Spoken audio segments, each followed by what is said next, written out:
Mr. Deputy Clerk, are we ready to roll? Let me make sure we are good.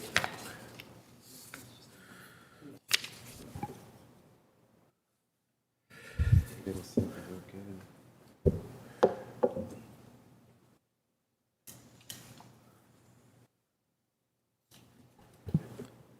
So for some reason, I guess at some point David's going to change stuff. Yeah, cut over as soon as the gavel in, but you want to start to Chair, we are good to go. Okay. Are we good? Yes, sir. Okay. Good afternoon. It's Tuesday, September 16th. The County Board is in session. I move that the County Board convene a closed meeting as authorized by Virginia Code Sections 2.2-3711A1, 3, 7, and 8 for discussions regarding the acquisition of real property for a public purpose where discussion in open meeting would adversely affect the bargaining position or negotiating strategy of the County Board, consultation with the county attorney regarding probable and active litigation where such consultation or briefing in an open meeting would adversely affect the litigating posture of the public body, and consultation with the county attorney regarding the applicability and impacts of certain laws and enforcement actions on the county and county employees, and discussions regarding the performance of a board appointee. Do I have a second? Second. It is seconded by Board Member Cunningham. All in favor, please say aye. Aye. The motion passes unanimously, and we are in closed session. Thank you.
Just to make a brief announcement, the board is still in closed session. It probably will be a few more minutes, but we appreciate your patience. Thank you.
for our colleague, Ms. Coffey, to join us. She will do that momentarily, and we'll be good to go.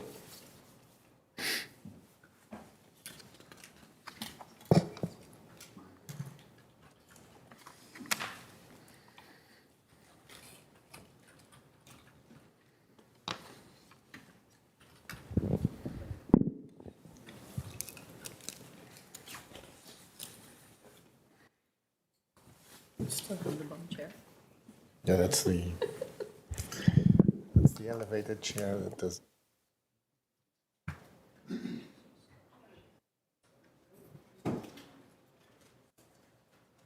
Okay. Mr. Deputy Clerk, I think we are good to go, right? Yes, sir. We're good to go. We are then back in open session. Thank you, everybody, for being here. First, only public business matters lawfully exempted from open meeting requirements under Chapter 37, Title 2.2 of the Code of Virginia, and seconded by Vice Chair De Ferranti. Mr. Deputy Clerk, please call the roll. Yes, sir. Mr. Carantonis? Yes. Mr. DeFerranti? Yes. Thank you. Sorry. Thank you. Ms. Coffey? Yes. Ms. Susan? Yes. Excuse me, Miss- Ms. Susan Miss Cunningham. Cunningham. I apologize. And Mr. Spain Sr. Yes. So that carries unanimously, and so we are again in open session. Thank you, everybody, for your patience with us as we were debating various things during closed session. I will start with the first part of this part of the meeting is to make our appointments official. So that is a motion. I move the following appointments.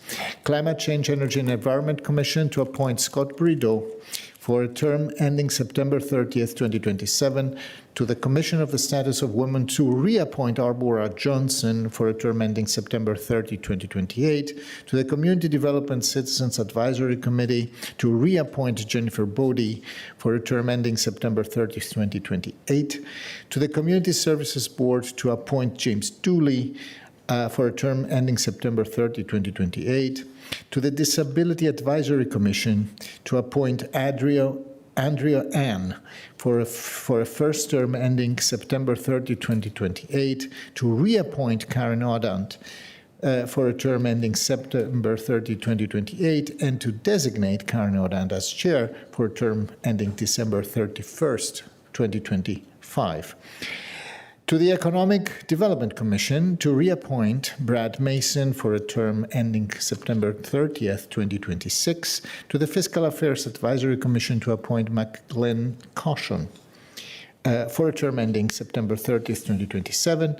And to appoint Nathan Gould for a term ending September 30th, 2027. To the Forestry and Natural Resources Commission to appoint Neil Hunter for a first term ending September 30th, 2028, to the Joint Facilities Advisory Commission to reappoint Natalie Roy for a term ending September 30th, 2027, to the Park and Recreation Commission to appoint Carly Rogers for a term ending September 30th, 2027, and to reappoint Melissa Riggio for a term ending September 30th, 2027, to also reappoint Adam Rasmussen for a term ending September 30th, 2027, to reappoint Gary Shiners for a term ending September 30th, 2027, and to reappoint Claire Pasconcello for a term ending September 30th, 2027. To the Planning Commission to appoint Paola Amodeo for a term ending September 30th, 2029, and to appoint Adriana Torres Cejas for a term ending September 30th, 2029. To the Social Services Advisory Board to appoint Alexander Rodriguez for a term ending September 30th, 2029. To appoint Nick Vucic for a term ending September 30th, 2029. And to appoint Cicely Whitfield for a term ending September 30th, 2029. To the Sports Commission to appoint Peter Oshanik for a term ending September 30th, 2027, and to the Technology Advisory Commission to reappoint Laura Gross for a term ending September 30th, 2028. Colleagues, a second on this motion is not required, so I will call the vote on the entire roster that I just read. All in favor, please say aye. Aye. Anybody opposed? Nobody. This motion carries unanimously, so these appointments are in. Again, I cannot overstate the gratitude of this board for the volunteer work that is put in all our commissions, and I am always pleased to repeat that every time we go through appointments every month. On to recognitions and proclamations. But before we get there, a reminder about resources that are available for federal workers, immigrants, residents, and refugees here in Arlington. I don't see them on my screen. Okay, so these slides are showing resources for federal workers. We are all cognizant of the crisis after federal layoffs, reductions in force, and you know, the onslaught that is brought upon our public service, federal service specifically. So Arlington County is standing with all impacted and their families, and therefore we have a series of resources: resume assistance, mental health support, food security, because this is an issue too, housing resources and health insurance. And I keep saying for everybody who's impacted right now to not hesitate to contact us. The next slide is resources for immigrants and refugees. If you go to the Arlington County website and you type in the search prompt immigrant, you will find resources that are immediately available through our services. This is not an exhaustive list, but is an indicative one. So know your rights, food resources, housing, English classes, which is very important for many people still in citizenship classes and sponsorship. I will never cease to remind that if you have neighbors who can qualify for U.S. citizenship, there is a high threshold for a lot of people to make that step. Encourage them. Tell them they have been here many, many years. They've been working, they pay taxes, they have the kids in school, they have really far less onerous than they have experienced until now. So next one. Upcoming events, I can see September 17, there is a Professional Careers Expo 2025, and there is ongoing federal employee assistance. So I see that it's 2 to 5 p.m. on the September 17th. That's basically tomorrow in the Northern Virginia Community College in the Alexandria campus, so the Fine Arts Building. This is also available through our website. Thank you. The next one is a commissioner recognition that I'm particularly pleased to announce. Mr. Ware, I see you in the back. Thank you very much for your service, sir. Daniel Ware, 8 years of dedicated service as a commissioner on the Planning Commission. You have been serving as a vice chair and chair in 21 and 2022. These were very boring years, if I remember correctly. I think that yeah, we can say that. Thank you for your leadership, your commitment, and also for the enormous collateral service that you have been providing to all Arlingtons, also to other commissioners by, cultivating a thinking about how we think about the critical parts of our community, our housing, our urban form, transportation, how these things click together. Thank you for educating everybody and making a lot of progress in the process. So colleagues, if you want to say a couple of things, I see my... The term president of the Civic Association thinking about an unexpected phone conversation where we agreed on a specific thing, a coffee at Bayou Bakery, and just extraordinarily grateful. I'm sure that I don't have, all of us have styles that might not be precisely the same, but I'm just thoroughly grateful for your public service and leadership and pushing us. I see a lot of lights. Ms. Coffey? Sure. I have known you more recently than probably many others here, but I would say your reputation precedes you on the Planning Commission and amongst staff. I can't count the number of times other commissioners have said, you know, we're really glad Daniel was there because he asked XYZ question that I never would have thought of, but really made me think differently about this, or really made me consider something we hadn't otherwise been considering. And so I think, you know, between your, you know, leadership in action, and I think also the mentorship you've been able to provide to newer planning commissioners who come on and need to learn some very complicated content very quickly. Your legacy lives on beyond your terms of service, and we are just very grateful for all of the work. Being on Planning Commission is not for the faint of heart, and particularly I think over the last few years has ramped up in a time commitment, a mental space commitment, and your work has really shown through. So thank you for your service. Ms. Cunningham?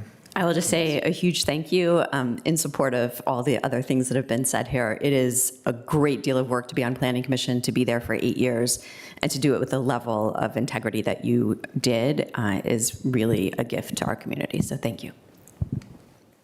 Yes, Mr. Spain. So, Daniel, I went back and looked at in my records to see the last time you and I met and sat down and kneecap to kneecap, and it was January 4th, 2022 at Ruthie's.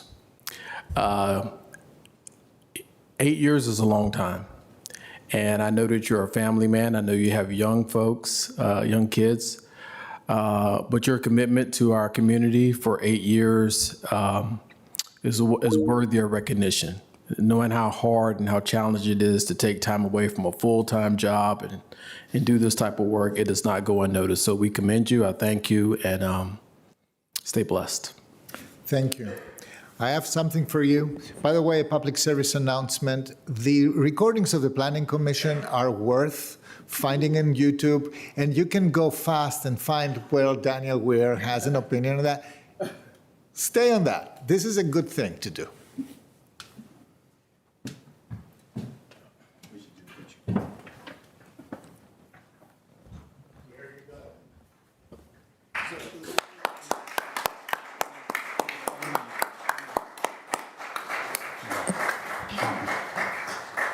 Congrats. So much.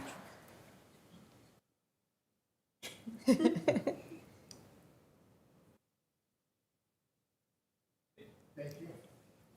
Awesome.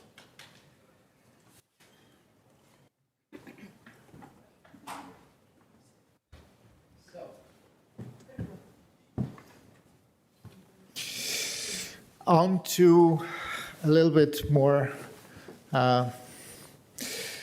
less, a little bit more introspective items. 3 significant Arlingtonians, or we learned of the passing of 3 significant Arlingtonians in the last couple of months, the months during our summer recess. I believe we have 3 slides. The first one is Brian Monroe. Brian was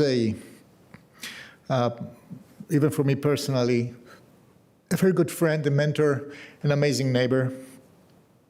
And to Arlington, he was the man who navigated the very difficult time during BRAC, when thousands of jobs were moving out of Arlington, And he was tasked, because back then the federal government, believe it or not, really cared to work with the communities to manage impact. So Brian was the face of the Department of Defense in all our community, with our veterans, with the people, the civilian employees, et cetera, who was working with all of us for many, many years. In addition, he was an amazing civic leader along Columbia Pike, a member of the board of the Columbia Pike Revitalization Organization. He was a significant influence in the first Columbia Pike Form-Based Code, in the neighborhoods Form-Based Code, and in all the organizing of the community to put together an enormous body of planning with exceptional and first ever in this depth and intensity community input here in Arlington. So Brian left us in July after a long fight with illness. I will always remember him for what he did for our community. The second one is Todd Endo. Todd Endo, to some of you, maybe more known because he has been around here in Arlington for many, many years. Japanese American, born in California, but for all practical community and political purposes, he was a proud Virginian who came to prominence here because he was one of the prominent Arlingtonians who marched over the Edmund Pettus Bridge on Bloody Sunday, 1965, in Selma, Alabama. He's quoted, he said, "I went in as a Japanese American in support of African Americans on issues that they determined to be their civil rights, even though it wasn't me, not my people or my ethnic group." And that is something that he brought in. He is one of those who articulated as an educator, and his wife, Paula Endo, who's surviving him. They were really the salt of the earth in my community on Columbia Pike. They were as educators in public schools, in the Wakefield High School and other places. They were the ones who really articulated what diversity as we know it today is. He wrote a lot. If you look him up, Google that, and you will see who this man was. An amazing mentor to many, many Arlingtonians who are today active in civic affairs, part of what made our community very, our most diverse, most marginalized community is extremely active and extremely influential in the Arlington that we know it today in the beginning of the 21st century. He passed away a couple of weeks ago. And the last one is Rick Keller, who was part of a class of people for clean environment and clean energy advocates who were very instrumental in making sustainability and the protection of natural resources a core value for local government. He was green when it was anything but easy to be green, and extremely proactive and outspoken about that. He was one of the leaders behind the AIR initiative, if you remember, the Community Energy Plan, and even our climate resolution today. So he was among the founding people of one of the oldest, the nation's oldest, founded in 1978, active environmental advocacy organization, what you know today as Eco Action Arlington, what used to be Arlingtonians for a Clean Environment. If you look behind programs like the Tree Canopy Fund program, like the Energy Masters program, Rick Keller was behind these as well. So I will miss him a lot. I know a lot of Arlingtonians will miss him. I had the opportunity to meet with his wonderful family this weekend in celebrating his life. I was together with a lot of people, including some of our predecessors like Paul Ferguson, etc. Last but not least, if you think about pickleball in Arlington, he's among the founding fathers. He is one of the first who played on the TJ gym and, advocated for that way before it was really cool. Thank you. These are the three people that I wanted to memorize here to to speak about. They left us this a couple of months ago. So the next issue is is proclamation, WETA. We have a slide. So here I have, right. So this is the first proclamation I would to recognize the first air date of the Greater Washington Educational Telecommunications Association, WETA, which occurred on the day of my birthday, October 2nd, 1961, not that one. So, for the public's awareness, WETA's headquarters are based here in Arlington, and I believe that several representatives are here in the room, right? Thank you so much for joining us. I would like to invite you, if you want to say something for this proclamation. Mr. Monteverde, Miguel Monteverde, is it correct? You are the Senior Vice President and General Manager, to speak both on this upcoming anniversary, but also to the importance of public broadcasting. Well, thank you. Well, first I want to thank the board for providing me with this opportunity, because the last time I attended a county board meeting was to see my young daughter receive an award on behalf of her elementary school. So now when I go home to dinner tonight, I can say I finally caught up to her. But seriously, I think you all know what we've been enduring the last several months, fighting to convey to the decision makers just how important public media is in a healthy democratic society. And we obviously lost the federal funding fight this summer. We are defunded, but we're not defeated. And please rest assured that WETA is fine. We're healthy.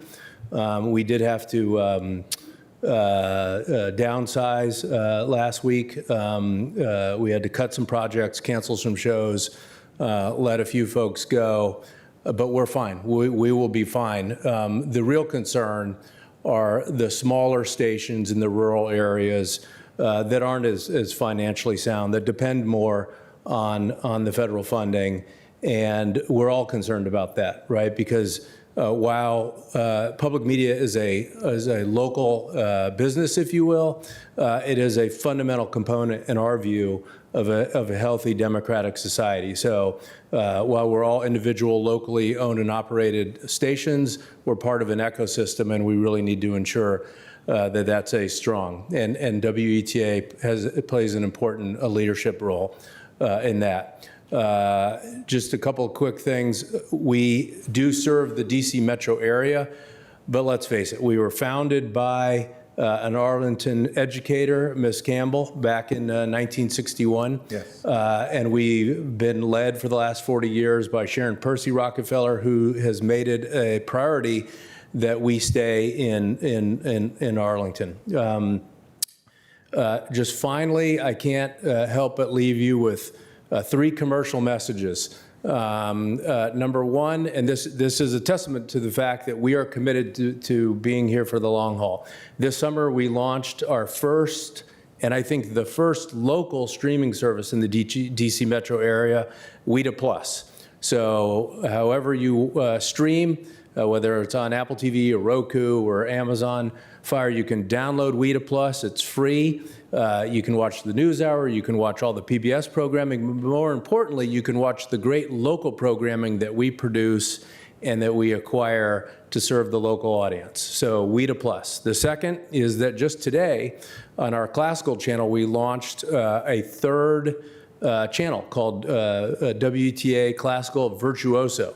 And this is for the more discriminating classical music listener. Think of it as a deep tracks of classical music. So you can find that if you have a HD radio, it's HD3, or you can download the WETA Classical app. And then finally, on November 16th, Sunday night, Ken Burns' The American Revolution, 6-part, 12 hours, our origin story. He calls it his most important film. I encourage all of you to watch it. I've seen lots of, I haven't seen the entire thing, but I've seen lots of clips. It will be a very important piece of filmmaking during a very important period in our history. And the best part is you don't have to watch it live. You can stream it on WITA Plus. So thank you all for the recognition and for your ongoing support. Thank you, Mr. Monteverde. And to the entire WTA team. I'm not going to read the entire proclamation. You forgot to say that part of living in a democracy is also to have trusted news sources. So the PBS NewsHour is probably something that I could personally approach you and to have it on your speed dial or the bookmarks. And on this photos, you can see Ms. Campbell actually building the station herself. That's right. Thank you very, very much for this. This is an amazing organization. We're extremely proud to have you here in Arlington. We are extremely proud to stand by you and to defend you. By the way, the local and rural stations, program-wise, need you. Yeah. So we are providing also for the rest of the nation here. So I will give it to you. The proclamation is online. Are we doing a picture or no? To celebrate October the 2nd. Thank you so much. Thank you.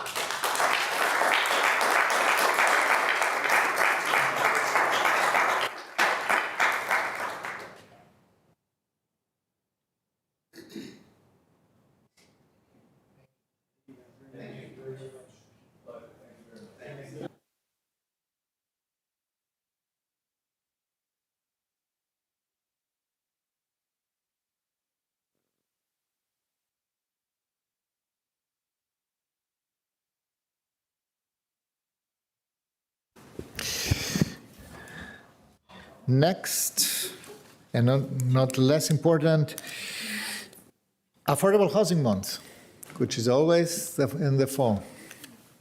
Ms. Coffey, over to you. All right, thank you very much. I'm very excited to be reading our proclamation recognizing October as Affordable Housing Awareness Month.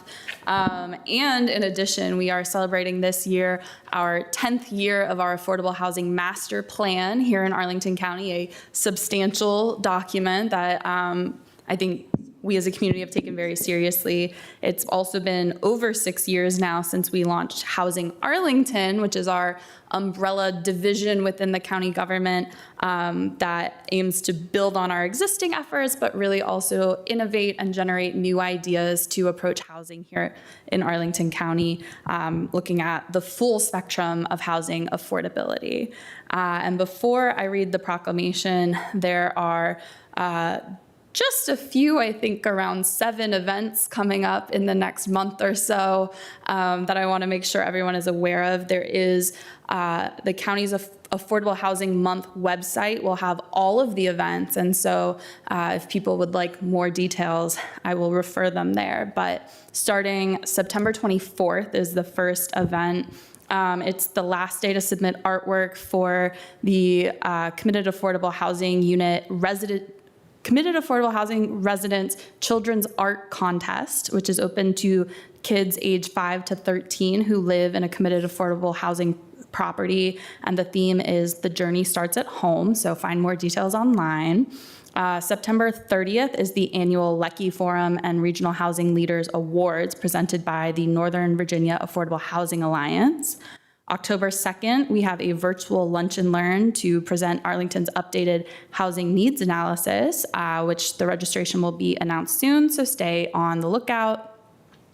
October 6th is the NVRC Housing Symposium, which will feature our Housing Division staff, which I'm very excited about. That's going to explore very much the middle income and first time home buyer needs across Northern Virginia. And that'll be at GMU's Arlington campus, so it's very close by. October 10th is our virtual Where Home and Homepage Intersect event showcasing the intersection between digital equity and affordable housing work here in Arlington. October 16th, we will have our affordable housing bus tour that kicks off from Bosman right here. And October 18th, we have a home maintenance workshop at the Arlington Career Center. So again, there is a website with way more of the details on each of these events and how you can sign up to get involved. So we hope that you'll take a look at that. But now I'm going to read our proclamation. So, Affordable Housing Awareness Month. Whereas it is the vision of Arlington County to ensure an economically and culturally diverse, inclusive, and sustainable community, and whereas ongoing access to affordable housing is fundamental to maintain strong neighborhoods, reducing disparities, stabilizing the workforce, and ensuring all Arlingtonians share in the county's prosperity, and whereas the county board pursues the preservation and creation of affordable housing through ordinances, plans, site plan approvals, publicly funded affordable housing programs, and other policies and programs. And whereas as a caring community, the county has focused particular attention on the housing needs of our most vulnerable populations, including our lowest income households, persons who have disabilities, persons who are homeless, and aging households. And whereas the county adopted an affordable housing master plan in 2015 that outlines goals, objectives, and policies to ensure an adequate supply of housing to meet the community's needs, enable access to housing and services, and contribute to the community's sustainability. And whereas County initiated Housing Arlington in 2019 to pursue new and creative ways to expand the supply and diversity of housing in Arlington and to increase and preserve Arlington's affordable housing stock.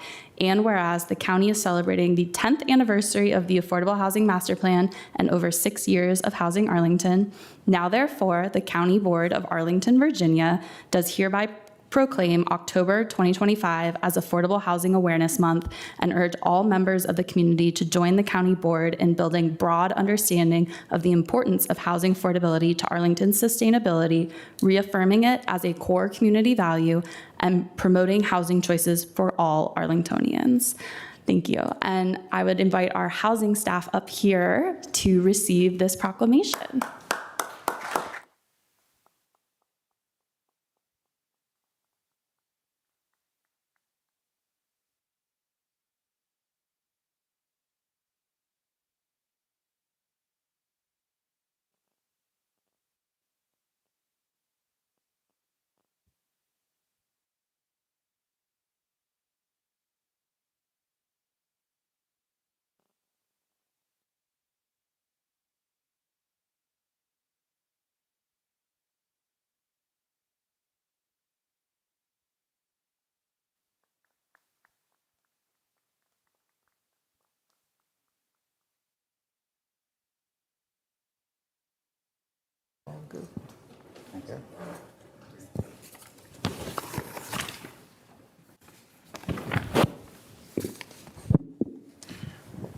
So moving on to a different topic.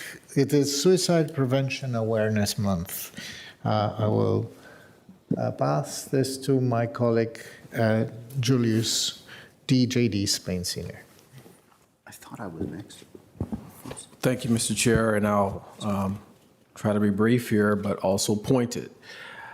You know, I think there's what you're going to hear is you're going to hear some ups and downs, highs, lows, and good and bad about this. We are in Suicide Prevention Month, and having lost a friend, and I'm sure folks perhaps have been in similar situations, lost individuals or loved ones to a suicide, you think about and reflect, is there something we could have done? You know, in America, we lose, there's millions of folks who think about suicide, and they even plan or attempt suicide. The environments from which you are born, you grow, you live, and the age, be quite honestly, they profoundly shape your health and actually your risk of suicide. Make no mistake about it. There's no single cause of suicide, and there's no one size fits all. But what we do know is there are proven community-driven actions that we've been doing here in Arlington across the nation to build pathways to healing. This is, quite honestly, a public health crisis, but we here in Arlington County remain steadfast in the mission to end it. So I too have a proclamation, and you see on the screen here some nice photos of lovely folks, and we're so happy and honored to have, Moms Demand Action here with us, some representatives who have and always reaffirms their commitment to honoring survivors of gun suicide and to advocating for proven life-saving solutions to prevent it. So I'm going to read the abbreviated version here, proclaiming Suicide Prevention Awareness Month. Whereas every year, nearly 26,000 people in the United States die by firearm suicide, an average of 71 individuals per day. Something to think about. If you look in this room right now, there's not 70-some people, but it's a lot of folks. 71 individuals per day, including 1,230 Virginians in 2023. 1,230 people lost their lives in 2023. Whereas suicide and crisis hotlines, including the 988, which we have, the Trevor Project, and local providers play a critical role in suicide prevention and mental health support by offering immediate assistance to individuals in crisis. And now, therefore, the Arlington County Board of Arlington, Virginia does hereby proclaim September 2025 Suicide Prevention Awareness Month in Arlington County and urges all citizens to recognize the role they can play in preventing the continuation of this crisis. Signed under the seal of Arlington County, Virginia, Takis Karandonis, Chair. We have some representatives from On Demand Action here with us today. If you don't mind, come up. I'm going to deliver this to you on behalf of our board and chair, and thank you.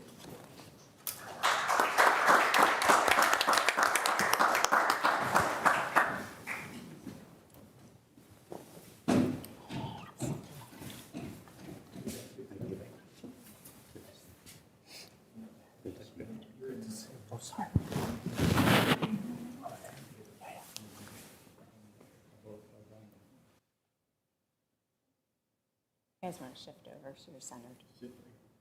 There you go.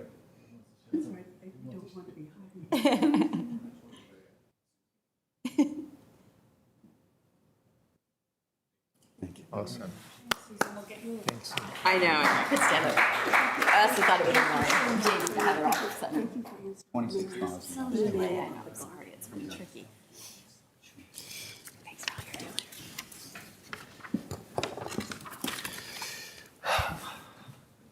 And always a good a reminder that part of a good and safe culture is if you have guns or weapons or store them safely in a locker. We can assist you in finding the right product for your weapons and keep them safe from hands who never should handle these. I don't know if you have been in a farmer's market lately, but it is the best season, absolutely. And this is not a coincidence that we celebrate Urban Agriculture Month, passing that to my colleague, Vice Chair Matteford. Thank you very much. I really appreciate all the proclamations we've passed and the thousands, 26,700 deaths in the United States last year due to gun suicides. Other countries do not have that. We must change. So sorry for that, and I ask for grace from colleagues, but we must vote for change. On urban agriculture, I'll confess I have not been as regularly. Turns out I have a 21-month-old that everybody knows, and we're having another child next Wednesday. I have decent excuses, but I still promise to be a public servant, and so my time has to be with the community in addition to with my family. But that is the reason, perhaps, that I've not been speaking at a couple of Saturdays over the past year. But I can tell you that forged in the midst of COVID, you have a particular spot in my heart because the plot against hunger was 50 times as much. I don't know if that's precise, but so much bigger during COVID when Arlingtonians grew food to help those in need. That's the plot against hunger. So I'm super grateful.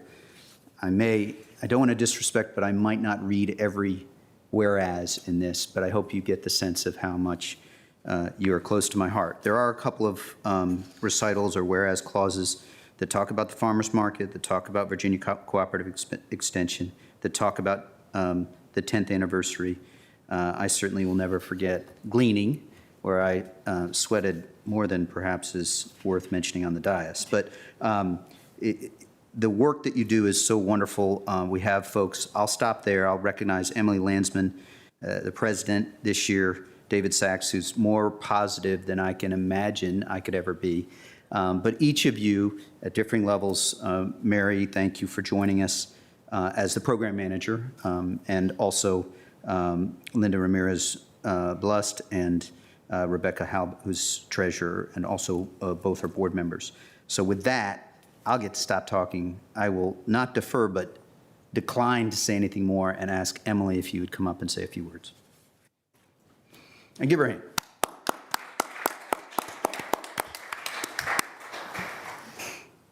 Thank you, Vice Chair Frankie, for acknowledging. The mic. The microphone. Yep. Okay, now we're on. Okay. Thank you, Vice Chair DeFranti, for acknowledging Urban Agriculture Month. And thank you to the rest of the board for your ongoing support of urban agriculture and food security in Arlington. So this year marks the 10th anniversary of Friends of Urban Agriculture and our partnership with Arlington County. And what a decade it has been. In 2013, the county board created the Urban Agriculture Task Force, bringing together community leaders to shape Arlington's food action plan. The message was clear. County support for urban agriculture is essential. The task force recommended steps to strengthen food policy, cut environmental impacts, and expand education. In 2015, Friends of Urban Agriculture was formed to carry that vision forward. Today, as an independent nonprofit, FUA supports gardens and gardeners across Arlington through education, garden talks, seed and seedling giveaways, volunteer opportunities, produce bagging, and donations to local food pantries. Our Plot Against Hunger program brings together volunteers from across the county. In the past 5 years alone, gardeners have donated nearly 45,000 pounds of produce. That's Arlington-grown produce. And our gleaning team has harvested almost 210,000 pounds. That's about 820,000 servings of vegetables worth nearly $1.6 million, all shared with our neighbors in need. But these gardens grow more than vegetables. They grow community. They grow partnerships with local businesses, with county departments, business improvement districts, and other nonprofits. As they grow resilience, reminding us that food and agriculture are essential to Arlington's health and well-being. As we look ahead to Arlington Urban Agriculture Month this October, we invite all Arlingtonians to join us in a garden, at a farmer's market, at a neighborhood fall festival, or in conversations about the future of food and farming. A full calendar of Urban Agriculture Month events is at arlingtonurbanag.org, with more events added each week. And we welcome everyone to get involved, whether it's volunteering in the dirt or in a cornfield, perhaps, maybe, leading behind the scenes or supporting this work as a donor. Thank you again for your leadership and support. As we celebrate 10 years of growth, we are deeply grateful for the volunteers, gardeners, and neighbors who make this work possible. Urban agriculture is not just about food, it's about connection, resilience, and community. The last decade was about planting roots, and now it's time to grow even stronger together. That's it. Thank you. So let's come up for a picture, and I will hasten to add that none of my colleagues on the board would take any second to me on FUA. You guys are in each of their hearts as well, so let's have a picture.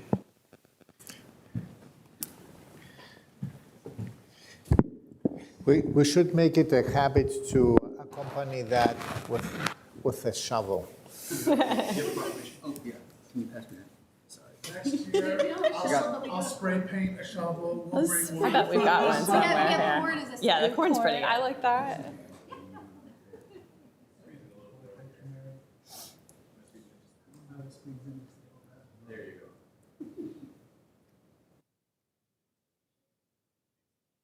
Thank you. Thank you. It was great seeing you. Thank you. We have to have a demonstration. Microgreens for.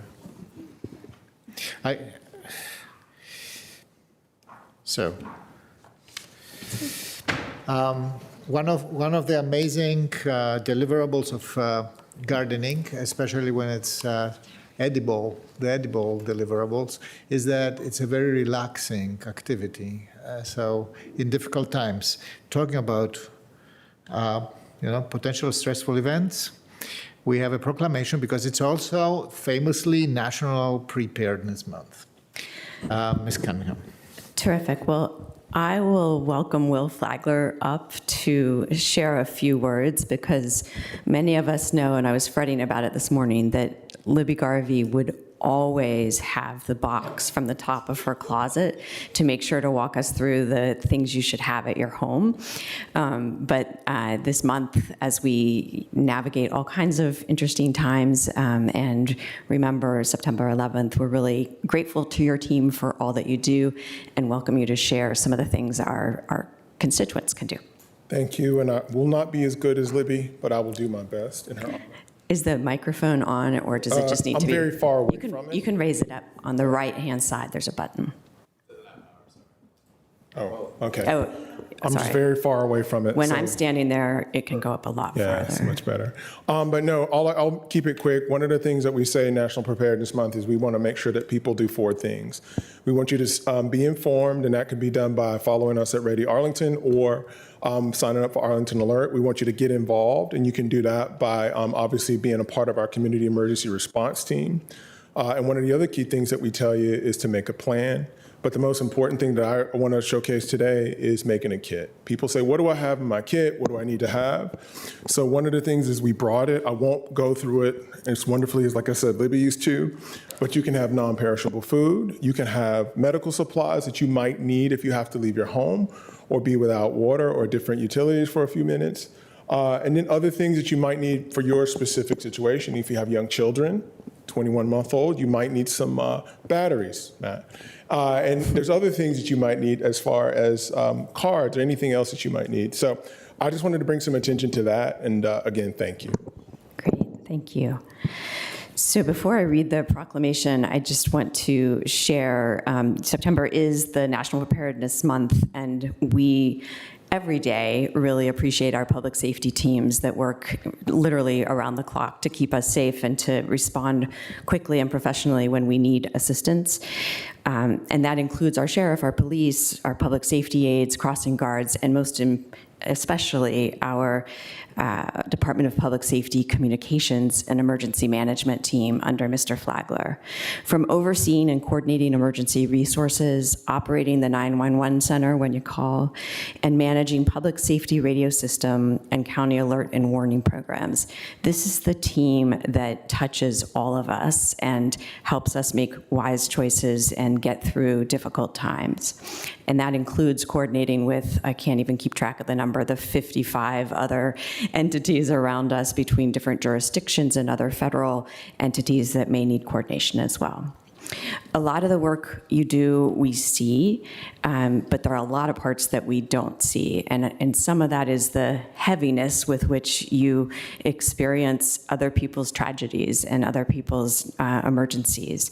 So we want to say a huge thank you for being who you are, for being so dedicated to continuous improvement and learning and being the best, and for coming in every day and making our county and our surrounding area a much, much safer place to live.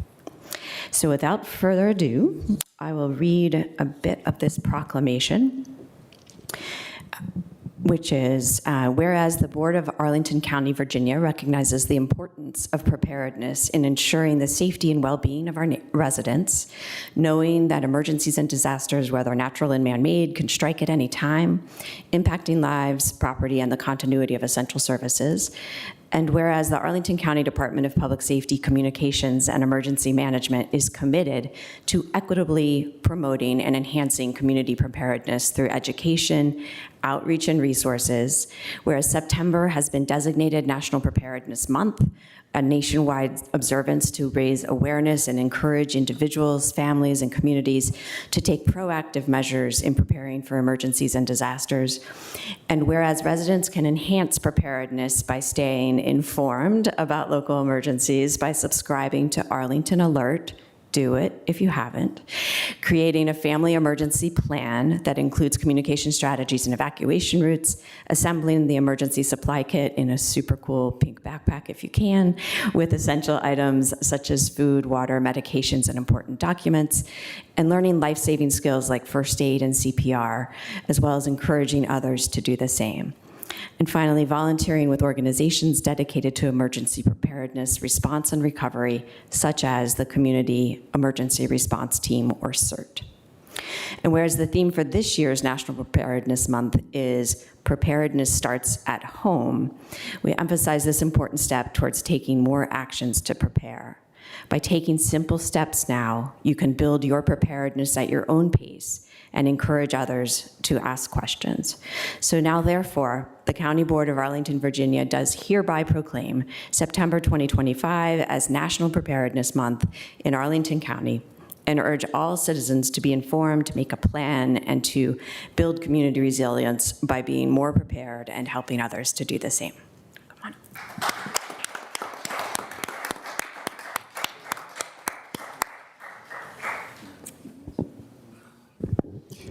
As we all heard, sign up for Arlington Alert. That's very easy, and you won't regret it. It's really important.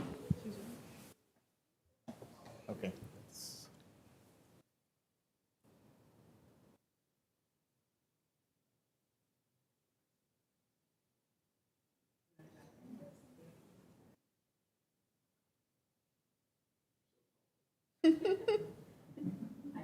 I can't barely see the camera over well. Thank you, Will.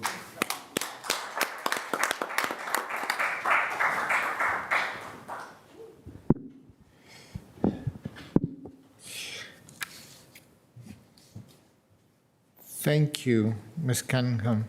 By the way, I discovered one item that I couldn't find how to find that should be in a, and that was local maps. So that's something we have to think whether we have to have a little stack of local maps here so that people can have them. Printed maps. Bike because, route map. Your cell phone will not always be reliable in a case of emergency.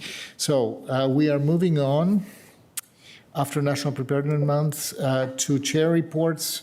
And this is a good opportunity to offer a bit of recent news about what happened, during our recess time in August. In August, the Arlington County Board Office concluded its ranked choice voting notice of funding availability process.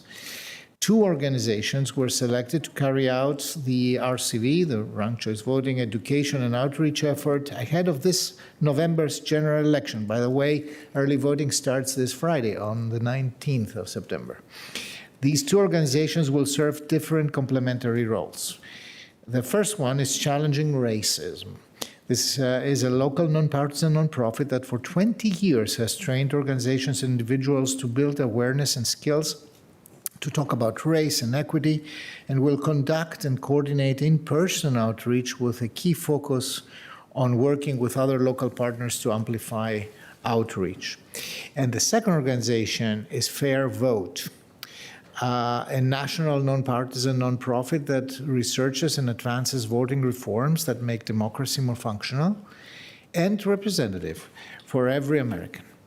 Fair Vote will work through its Virginia-based partnership with Ranked Choice Virginia, and Ranked Choice Virginia will coordinate the data collection and surveying aspects of this partnership and will support and inform Challenging Racism in-person efforts.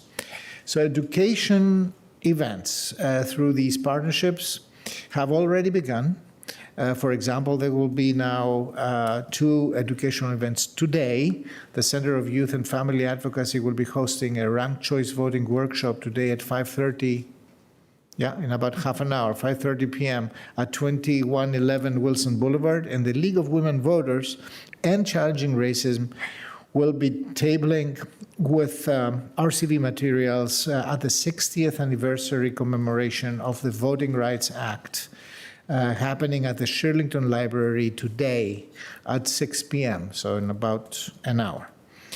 The County Board Office will list these events and other details on our website. David Barrera, our communications manager here, thank you for that, is our contact in the County Board Office if you have any questions, suggestions, or thoughts about ranked choice voting and how to make sure that more people understand how the system works and how to vote for the county board race, which is the only one that is on ranked choice voting this November.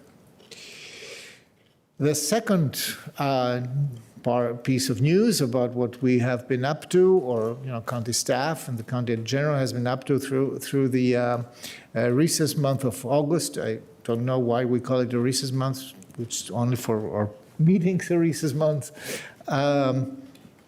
It is a technological advance that we want to make you aware of. It's about AVA, the Arlington Virtual Assistants. And this is the first time that we launch an AI application facing the public. So AVA, I think we have, yes, is an artificial intelligence chatbot which launched in June 2025. It pulls information only from county-owned public data sources. It is not a learning chatbot, so it does not search the full internet for responses, but it searches the 4 county websites and provides answers to the public through the main county website, to the website of the Arlington County Libraries, the elections website, and the Arlington Transit website. So its ability will be expanded soon as we all, the team behind AVA learns and sees how well the chatbot works, and as they go and troubleshoot it as well. I can assure you that during the summer this has been thoroughly tortured by Arlington County staff with all sorts of ways to make it be more responsive. And I personally have been following that, and I could see the progress. So next slide, please. So AVA is a form of customer service. It improves the public's ability to find information on county website. It doesn't make us more lazy in designing how the information is displayed or made available. It just makes it easier for everybody with simple language questions to find first responses. It also provides links to the resources every time. So it helps county staff to identify outdated and inaccurate content for targeted updates, and it asks for feedback on your AVA experience. As you see, there are the little emojis down there from really angry to very, very happy. So you can say, yeah, I find what the bot is telling me helpful or not. So that helps with continuous improvement, and it tracks also anonymously the themes, the issues, and the way people are trying to find information. So proactively, it identifies trends and information gaps, and it allows us to be smarter and better in providing more targeted and better information for what is currently asked from the county government to respond to. So how to use AVA? So it's very easy. You go to arlingtonva.us on any internet browser or on your cell phone, as you see that here. It's mobile friendly.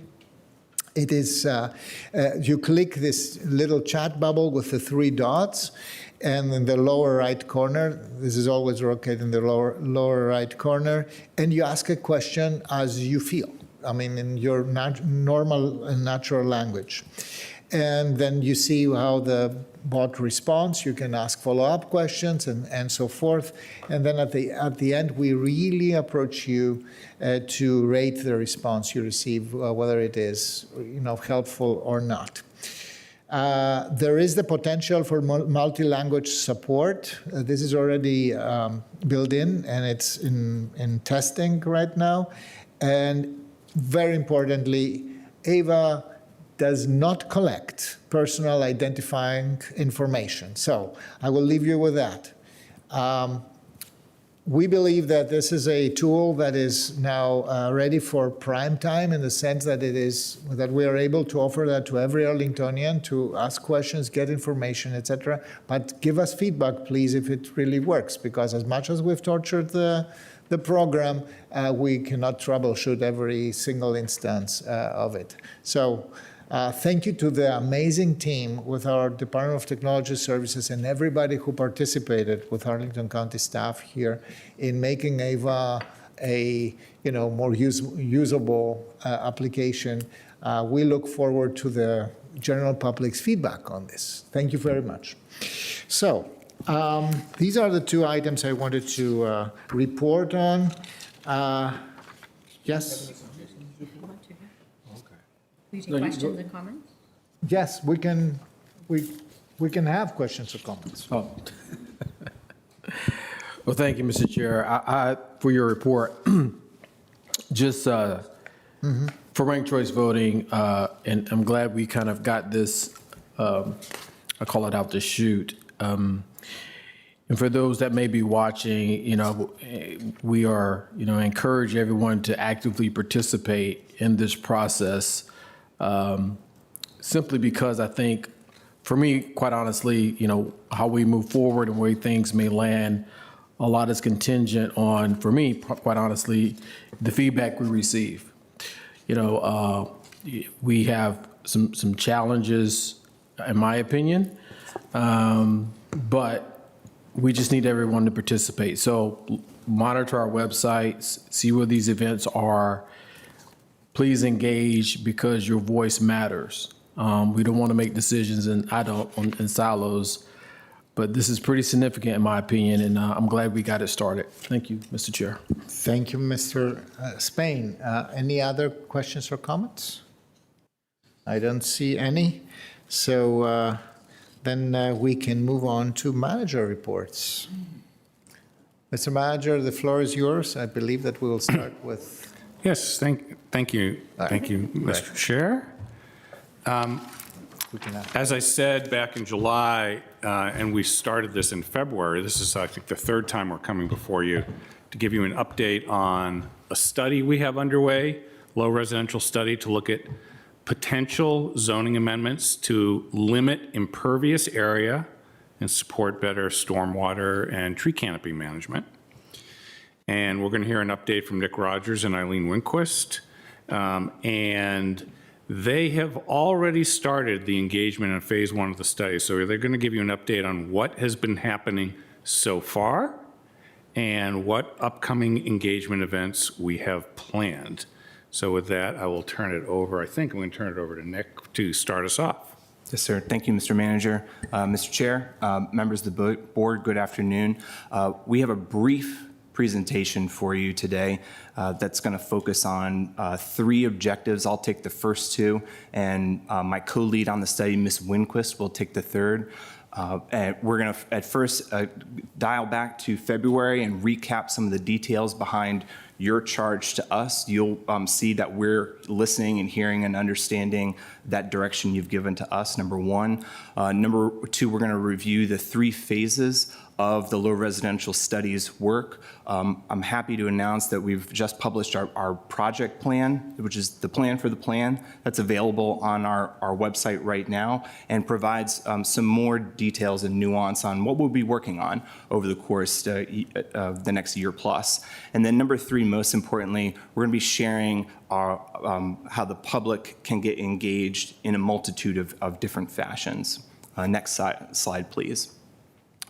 Going back to February, with the what of the low residential study, the objective is focused on better outcomes for stormwater management and tree canopy. The where being the low residential areas, lower density residential neighborhoods specifically, and to be extremely specific, any place that has a residential R district zoning in their district.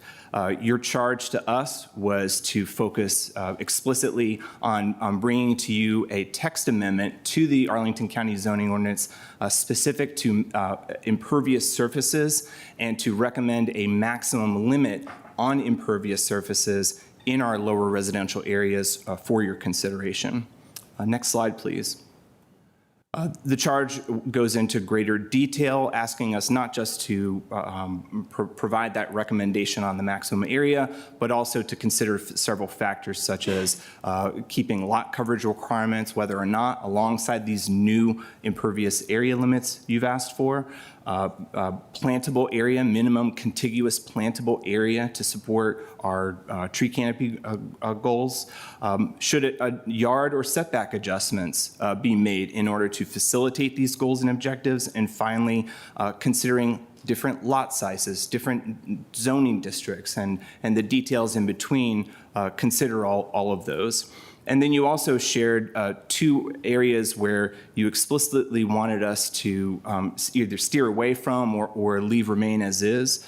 The first of those are existing maximum building footprint regulations in the zoning ordinance, as well as building height regulations, setting absolute total square limits on lot coverage. And you also asked us to avoid changing any definitions to the zoning ordinance's current regulations related to lot coverage. Next slide, please. And so this is an important slide for a number of different reasons. Impervious surface is amongst many, many different jargon, technical, complex terms that will be bantered about and that you'll have emblazoned on your foreheads and in the back of the brains over the course of the next several months. Take a look at that first bullet there on your screen. Any surface at all that significantly impedes or prevents the ground from absorbing water. And that's a big group of different things. Some of them are quite obvious. Your sheds, your building footprints, your patios, anything made of concrete and asphalt. And then some things like, well, compacted gravel, compacted dirt. This list of examples, including the mention of the pervious pavers here, these are coming out of Chapter 60 of the County Code. So this is not my definition or Ms. Winquist's. This is the County Code that we're taking a look at here. And so you're seeing those circles, and you're seeing that call out on 2 points of clarification.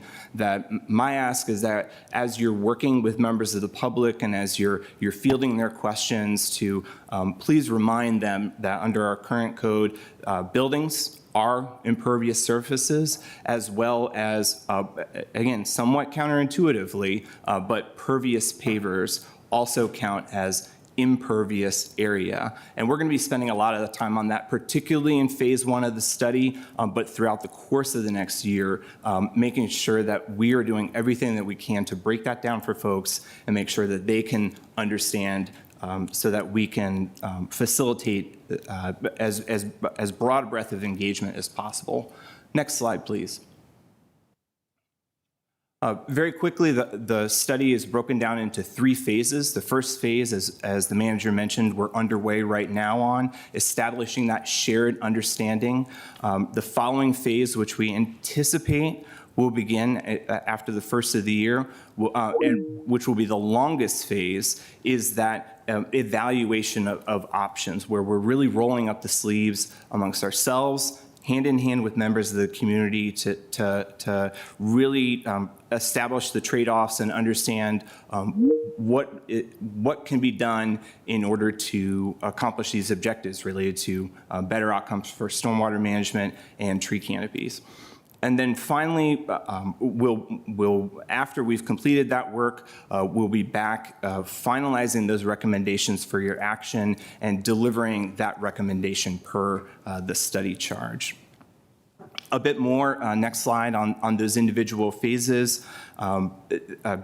Keep in mind that for most of the public, they don't know what impervious surface is. They may not have seen your charge to us. And so it's vitally important that we spend these early months getting out into the community, sharing information on our website, providing a variety of different options, both in person and virtual, for folks to take in information and have FaceTime with folks like myself and Ms. Winquist in order to understand not just the rules and regulations that come around with impervious surface, but the sense of urgency, the sense of understanding that as impervious surface has risen over time, we are not better because of that in our lower residential areas, and there are harmful impacts, and folks are learning about those harmful impacts as part of phase one. Next slide, please. Focusing in on phase two, I mentioned that we would be, again, rolling up our sleeves and really taking a look at different options. And there's that balance of the maximum beneficial outcomes for stormwater and tree canopy, and then the reasonable and understandable expectations that property owners, members of the public have on what they can and can't do with their property. And so we expect to really dive deep on that in phase two, spending time with members of the public, with our long-range planning committee, looping in representatives from the Forestry and Natural Resources Commission, also C2 and C2E2, to inform what those recommendations are, what's best, what's not, so that we can develop a consensus. At best, our goal is consensus on a preferred option.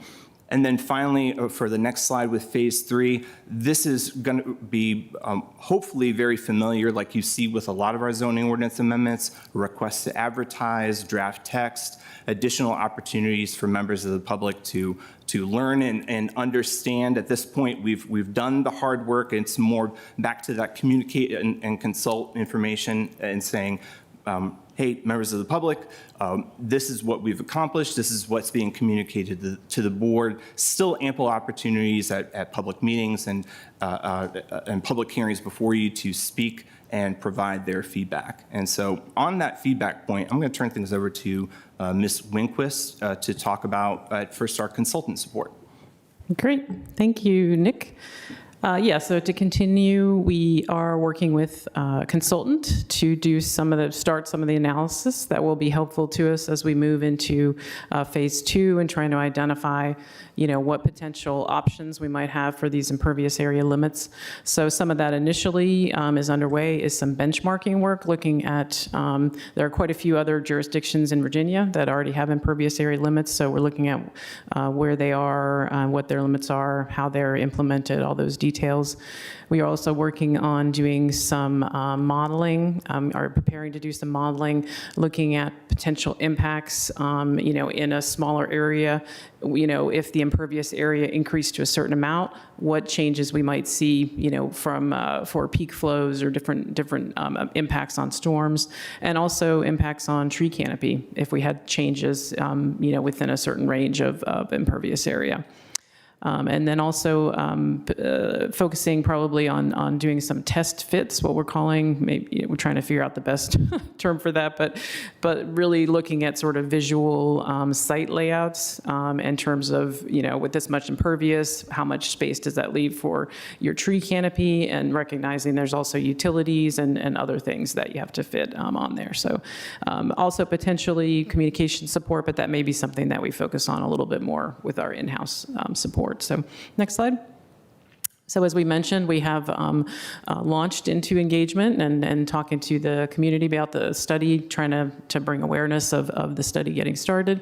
So you can see here we are at the fair. We took advantage of the fair, but we want to make sure that we have, we're sharing, relevant information and providing quite a few opportunities for the public, and just really enabling anybody who's interested to be able to get involved in kind of whatever, way and method is best for them. So, thanks. Next slide. So you can see some of the events that we have planned for Phase 1. So we've already, this weekend, we had some fun activities. We were at the Rock and Recycle open house, which was very, busy, and we got some good feedback. Also, the Green Community Tour. We have another Q&A this week, and we'll be at Green Valley Day and also Westover Day. So, and then we have a couple open houses that we've scheduled, which will be an opportunity to really delve into the information in more detail and kind of have a little bit more in-depth discussion and learning there. So you can see kind of the variety of events, and we do also hope to create an online version of the open house information as well with some of the questions and engagement there. So next slide. So just to kind of give you a little flavor of some of the feedback that we've heard so far, I mean, we have gotten a lot of appreciation and kind of understanding of the importance of the study, particularly this weekend, from just a lot of the community members that we were talking to, kind of recognizing, that this is a valuable study. We have, definitely heard from some stakeholders kind of desire to move efficiently forward with it. And then we've gotten some questions, as Nick was explaining, kind of clarifying, what would this mean for our current lot coverage requirements? Would we keep those? And Nick talked a little bit about that, and also kind of explaining, although it seems a little counterintuitive, initially, all those surfaces are considered impervious area. And then there are credits available through some of our programs, for pervious surfaces. But under this impervious limit, everything would be included as impervious area, all built surfaces, buildings, and things like that. So next slide. So there's a lot of opportunities for the community to get involved. We've been sharing information with civic associations. We have e-boards out. We have flyers. We have a banner that we're posting at some of the events, and then our website, which I know we've shared that before, but that's we'll be keeping that up to date with all the engagement events and information as we move forward. So next slide. So again, just letting folks know how they can participate. These are some of our upcoming events, so we hope to see members of the community, board members. For any of these events, I know probably a lot of you are out at some of these community events anyway, but definitely the open houses. We welcome your participation at the open house events as well, and community members can subscribe to a couple of the email lists there, which will be sharing information as these events come up and other activities as well. So next slide. And then I just wanted to give another plug for our mapping viewer, which is available on the website. And so this is a tool, which uses some of our existing GIS layers, but you can see impervious area and also tree canopy for properties, and then also has the zoning district information. So that is available now. People can explore that, and then we'll be, again, hoping to kind of build out, maybe a little bit more advanced tool as we move into the later phases of the study. So I think that's all. So, okay. Thank you. Thank you. Mm-hmm. Any short questions or? I mean, Mr. Manager, as you wish. I think we handle a few questions per item, right? Is that fine? Good. It's up to you. Yeah. I mean, I just want to be, we can do it in different ways. That's fine. Ms. Cunningham. So I have a couple questions. I think, as you mentioned, the question of imperviousness, which is already a big word and turns out to have a couple different definitions, and how the county uses and how we might use it. Are there thoughts about other words that might work, since we have multiple different definitions of imperviousness, and has that come up in the conversation yet? Not yet, and not at this time. When it comes to different word choices, that will be more of a phase 2 conversation. But again, as you know, with any zoning text amendment, simple, clean, something that's easily understandable for the property owner, members of the public, and for our zoning enforcement staff and our zoning administrator. So words are important. Great. And then I think several of my colleagues were, Mr. Spain and I were at trying to save one of these gigantic oak trees that is at risk of development adjacent to it on Quebec Street this weekend. And I'm wondering, how are you seeing the trees and plantable areas fitting in here? I saw it go by quickly, but can you speak to it a little bit? Mm-hmm. Sure. Yeah, we have our staff from urban forestry who are, key members of the team. So they're working with us as we're, getting into the details of the study. So we've been talking about, like I mentioned, with some of the modeling that we're going to be doing. Vincent was mentioning that there are, some models that are focused on trees specifically, and so that's a component that we will include with some of our modeling work. But we're definitely working very closely with our urban forestry staff and getting their perspectives as we jump into the study. So great. And then just one last comment before I hand it off to my colleagues. I know you shared that the charge, which we debated extensively to get started here, for this phase of work excludes building footprint, height, roof line, setbacks, and we've heard often in the same conversation that those are of interest to our community.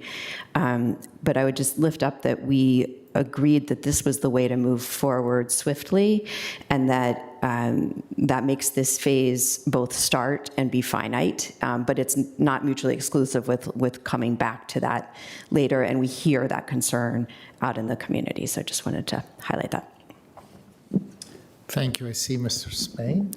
Well put, Ms. Cunningham. I think the next phase after this, there will be another debate or conversation on what right perhaps looks like, and I look forward to that.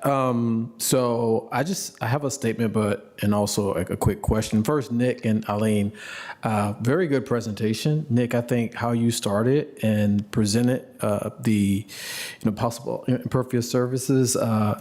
Quite honestly, a lot of folks in Arlington don't even understand that, right? So keeping it really simple in these conversations that you have, because as you navigate this space, I think it's going to be critically important for it to resonate with the average Arlingtonian, right? I think a lot of times we get caught up into all the nuance and semantics of these processes and policies and forget who we're actually speaking with. Right?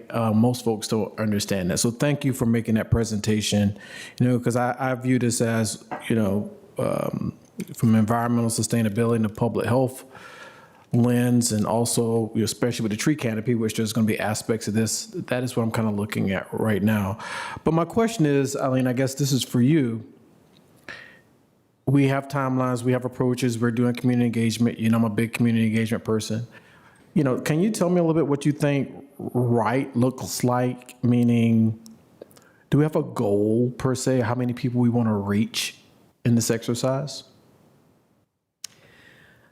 I don't know that, sorry, I know I feel like a kid. Anyway, I don't know if we have a specific number. We don't normally have a number, but we really want to have, a breadth of groups and voices and neighborhoods that we're getting out to, and really, feel like we're kind of teasing out the main themes and concerns in the community. So, and it's similar when we did the stormwater utility. That was really what we wanted to see, kind of, can we get those main themes and topics that are out there, and that, we want to be able to incorporate, or maybe we make adjustments to our plan, based on that. So, so that's really, a lot of our focus initially, with these engagements is just, trying to get out there and start the conversation. And some of it even, it can be a little bit surprising to us sometimes what people aren't, what they're not understanding, or maybe, they're thinking of it from a different perspective, like this, the issue with the pervious or surfaces and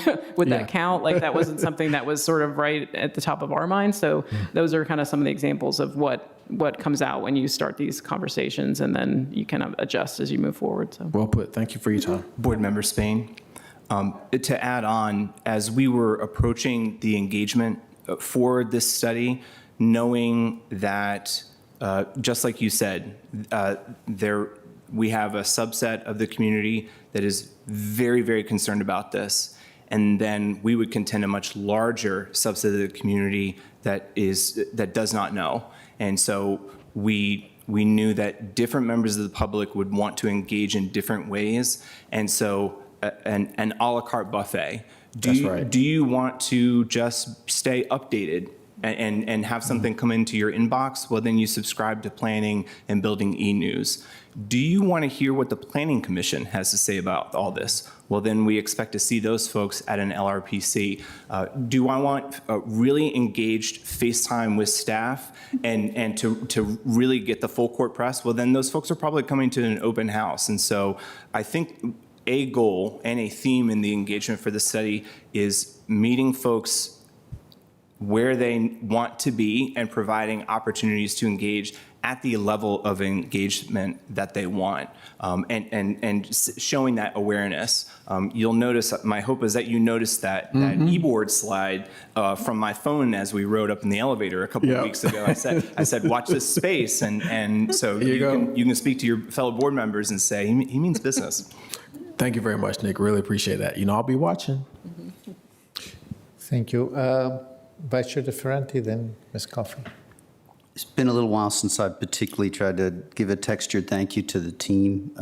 You have persuaded me with the focus of your work in a new way, how this is particularly key. And that does not mean that our public hasn't also had an impact. I guess most recently I'm thinking about the proof I need to send of my own driveway and whether it still qualifies as impervious, which folks got, But I just thank you to you, Mr. Rogers, Ms. Wingquist, excuse me, and also our 3 or 4 or 5 folks who are there. I am truly grateful. You have precision and you have experience, and I think we have a focus here, and so I'm really appreciate the work. Thank you, Ms. Coffey. Yeah, I really, I think we're seeing a lot of you all, and that's for the best. I think we've stayed in sync from the board and staff side throughout each step of this, which is critically important. I think to build off of one of Ms. Cunningham's questions around trees and plantable areas, I know that there's the education phase going on around imperviousness and what all of the zoning terms and all of that is and what all this data is.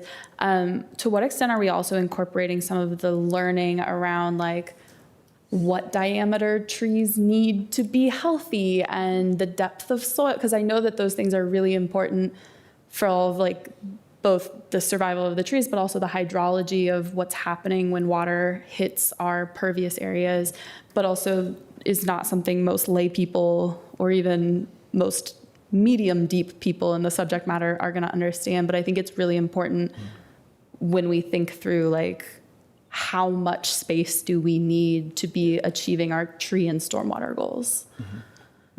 Sure. Yeah, I can jump in on that. Yes, so we do, even for our first Q&A, we had a short overview presentation. And so we did talk about, again, kind of some of the key components, but, letting people know kind of those critical root zones are really large. And we had one of the diagrams, I think, borrowed from Vincent. We've also been having some quality time with Vincent, so he can kind of do a little brain dump and educating us, on some of all the expertise that he has. But definitely the open house events, we plan to have multiple stations, and so one of them will obviously be tree canopy and kind of some of those key areas, because most people are not thinking about soil volume and the different even different types of roots, the structural roots and then the absorption roots, and so there's just a lot of science there that we hope to help illuminate for people. So awesome. That's great. I would say some of those root types are new to me tonight, so that demonstrates just how much there is to learn.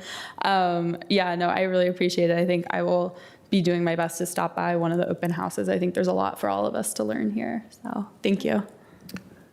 Thank you, Ms. Coffey. Last but not least here, I really want to thank you. I had the opportunity already to engage in a couple of events, especially in the fair, etc. I have to say, simple conveyable things, like, for example, what is an impervious surface that we try to regulate? There is a nice, you even have it here, there's a nice graphic that shows your driveway, your patio, your swimming pool, the roofs actually, et cetera. So this begins to be more clear. I thought it was very thought-provoking to see people who may belong to the category who haven't thought that this is a place where there is a discussion in the community and a discussion in good terms, in regulatory terms. So this was increasing both the curiosity, but also the appetite to learn more. I have learned more in this process than I ever expected, so thank you for that. October 20th is open house. It's in the Lebanon Community Center.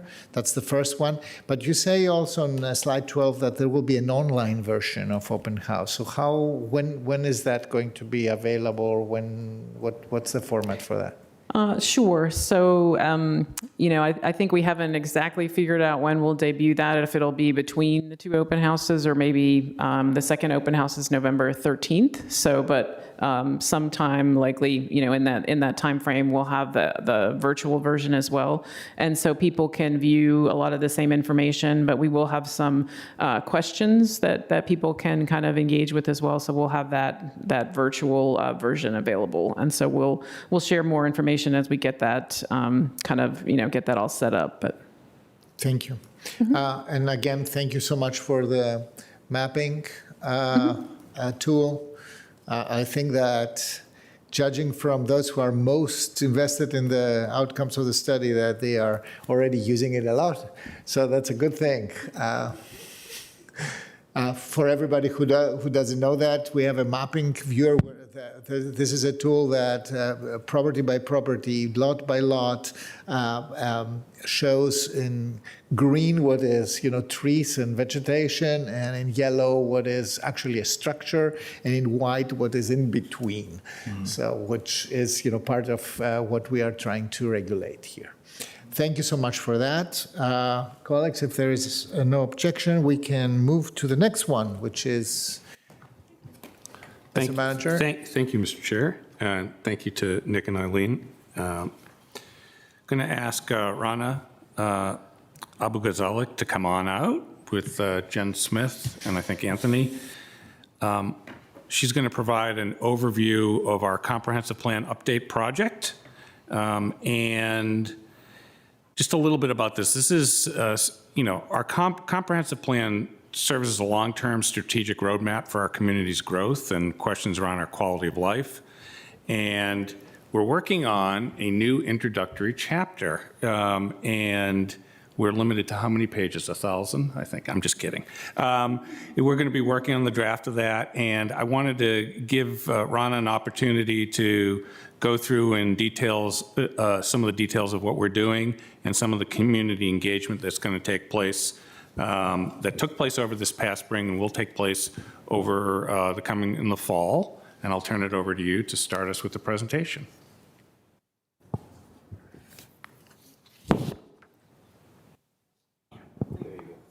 Is it working now? Yes. Okay. Yes, thank you. Well, thank you. Thank you, Mr. Manager and Mr. Chair and County Board members. Good evening, and thank you for the opportunity to update you about the Comprehensive Plan project and its progress as an in-person update also. So we will be going over why the Comprehensive Plan matters. So as you all know, the Comprehensive Plan serves as a long-term roadmap for the community's growth, development, as well as quality of life. It's a statement, for our long-standing values where we put that pen to paper and really commit to that. It's also a strategic tool and a policy framework that allows to guide our decision-making, inform it, and stay consistent, and also has a forward-thinking approach to it in terms of decisions that are based on the community values and hopefully benefiting also generations, because comprehensive plans range between at least 20 to 35 years in terms of the length of them and the forward thinking of them. Why also it matters is because the Virginia Code requires localities to review their comprehensive plans at least once every 5 years to see if there is a need for any updates or any amendments. So it's not like we just like to do it, it's also part of our code. The county's also last review recommended updating the comprehensive plan goals and policies, so you'll see me speak to that as well, which interestingly enough haven't been changed since the 60s. So hopefully it's up for an update where we can look at what emerging priorities we can also speak to as part of that update. Next slide, thank you. In terms of why we're specifically updating our Arlington's comprehensive plan is because we, as I said, we want to incorporate those emerging priorities or unaddressed issues that maybe some of our already out of those 12 comprehensive plan elements have addressed or started to address, but we want something that kind of glues them together or provides an overarching overview of what those unaddressed issues or what those priorities are, like racial equity, climate change, public health, economic resilience, which is kind of front and center in terms of some of our concerns, and their connection to the comprehensive plan and our development and forward visioning policies.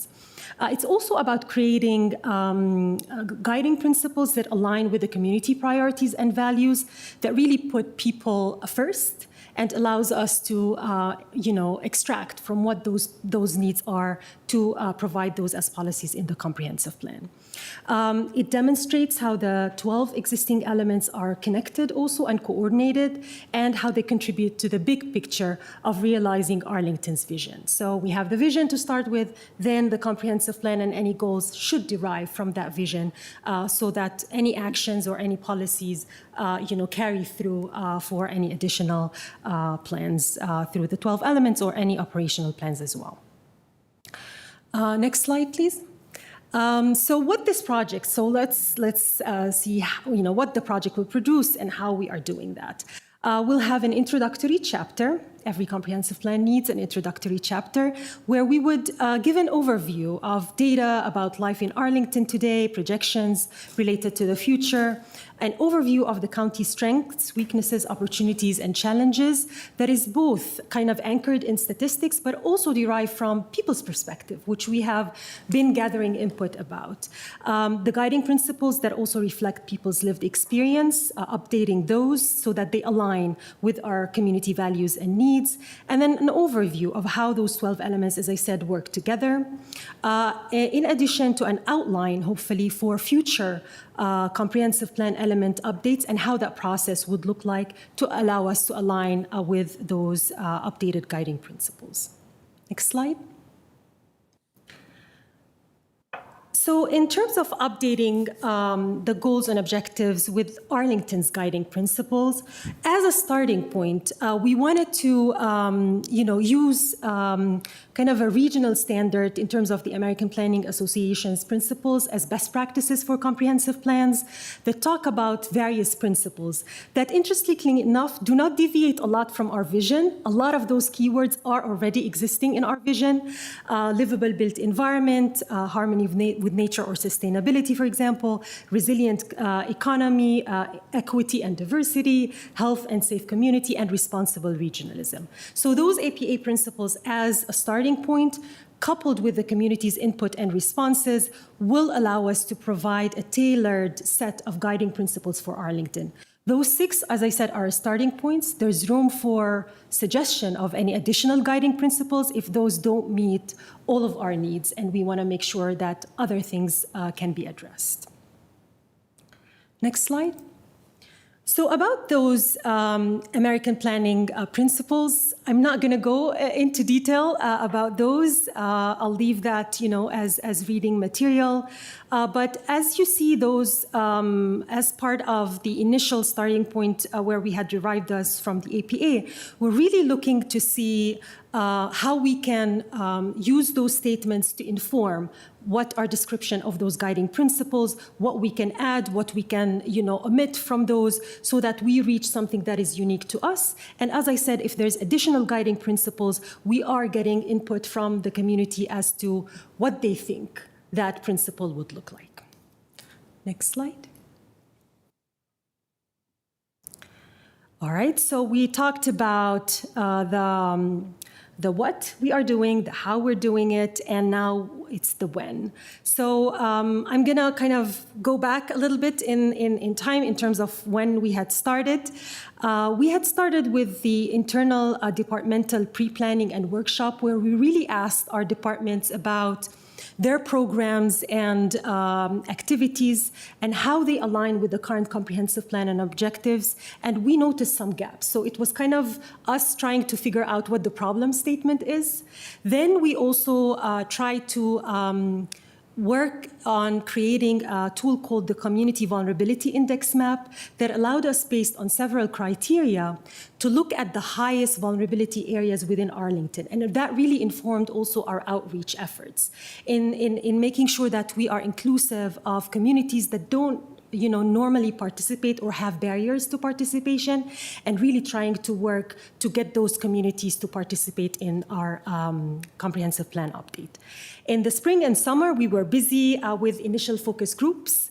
We had various focus groups, that we worked with.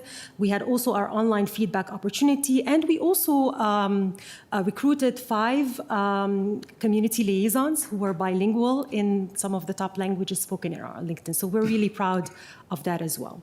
In fall of 2025, this is when we are also carrying on with our engagement and resuming it with community meetings, pop-up events, and the online feedback opportunity that carries additional questions related to the comprehensive plan and those guiding principles. In the winter, we'll be drafting the introductory chapter, additional public feedback to that, and the county board, of course, action in terms of approval or adoption. And then hopefully, as part of that, we'll be drafting a scope for phase 2 for consideration by the board to enable having that discussion as to whether and or how to proceed with phase 2, which hasn't been predetermined, and it's up for the board to decide on. Next slide. So kind of in terms of that, as I said, progress update so far.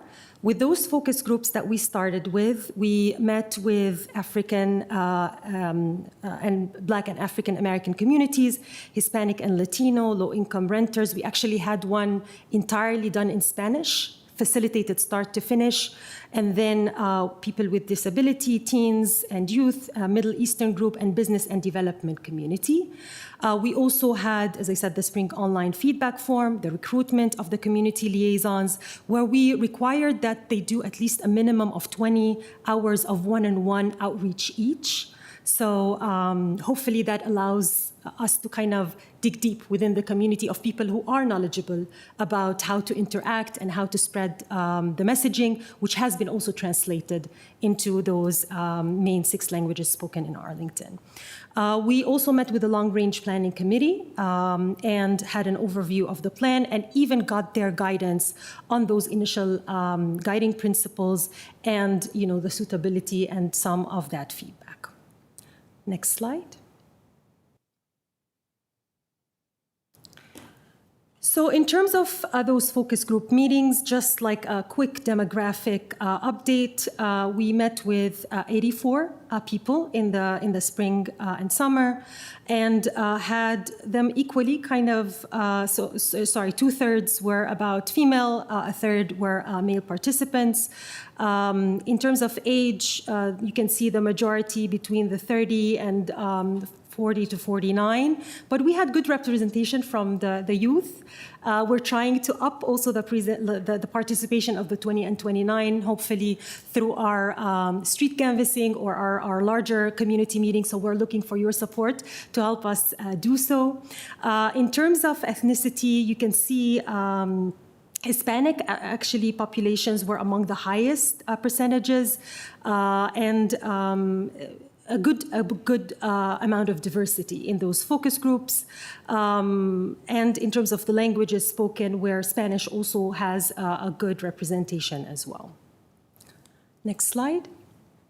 Those are just a few of the pictures of the different focus groups that we had, and it was great vibe and great energy in the room and great discussions that really came out of it. I don't tell anyone, but my favorite was the youth one. They were amazing in terms of really connections to the environment, some great food for thought for us, for sure. And so some of the things that we heard in terms of the livable built environment is definitely, sorry, next slide. Apologies. Yeah. Some of the things that we heard from those focus groups in terms of livable built environment was related to housing equity and affordability. Access to amenities were one of the top things that were on the participants' minds. In terms of interwoven equity, inclusion, dignity, accessibility, especially also in the group of people with disabilities, that was top of mind. And then the importance of belonging and recognition was also one of the things that we heard. In terms of harmony with nature, sustainable infrastructure, environmental justice also was one of the things that were brought up, and we were happy to see that also spoken to.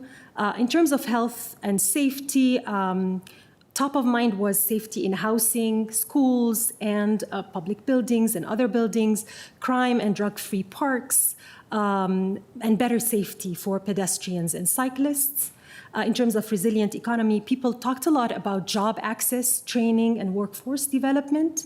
And in terms of responsible regionalism, they really wanted to make sure that the community was included in decisions that kind of span beyond just Arlington to other jurisdictions, and the need for regional coordination, especially in making sure that there's a consistent experience, housing, healthcare, etc. Next slide. Coming on to the online feedback form, as you can see, this is also the demographic data related to that. We had 463 respondents. It was kind of a little bit, somewhat on the flip side, a little bit in terms of representation, where it was higher percentage of the older 70 and above. Ethnicity was predominantly white, but I have to caution that it's also people who provided those data. So we don't know about the people who didn't respond, if that was fear or did not have patience to finish, because we can't demand that they provide those demographic information. All right, next slide. And so in terms of the upcoming full engagement opportunities, in prepping for that, we have 6 pop-ups around various locations within Arlington. The community meetings, we have 2 virtual and 2 in-person. For street canvassing, it's also around 6 areas around Arlington. Another online feedback form. Please, if there is any way to kind of push that as much as you guys can, that would be greatly appreciated. And also, we're having additional focus groups. We weren't able to tap to the East Asian community the last time, but we were able to kind of create additional momentum and do that, and with the LGBTQIA+. And so we've been very fortunate to have support from 2 of our county board liaisons. Thank you, Maureen and Susan, in terms of willingness and commitment to also attend staff-led events, share collective county board desired outcomes and talking points, promoting the project for awareness, and identifying key challenges and opportunities. And then we have also LRPC meetings on the map. We have targeted November 12th for another update meeting as well. Next slide. So in terms of our full engagement calendar, those are the different dates that we have set for the community meetings.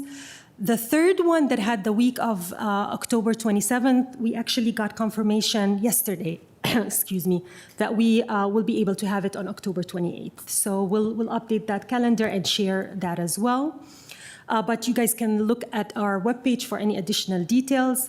And I know that there was an initial request to maybe have one of our community liaisons speak. Unfortunately, because of the time shortage, we weren't able to have a video, but we provided those pictures from our recent pop-up for the Hispanic Heritage Festival. and it was really busy. The other one was Rock and Recycle just this Saturday also, and a lot of good turnout. So we're really excited to see that continue so that we can get as much feedback on this process as we can. And that's all I have. Thank you so much for your time and consideration, and appreciate any questions. Thank you. Thank you, Ms. Zaleh. Colleagues, any questions? I see Ms. Coffey.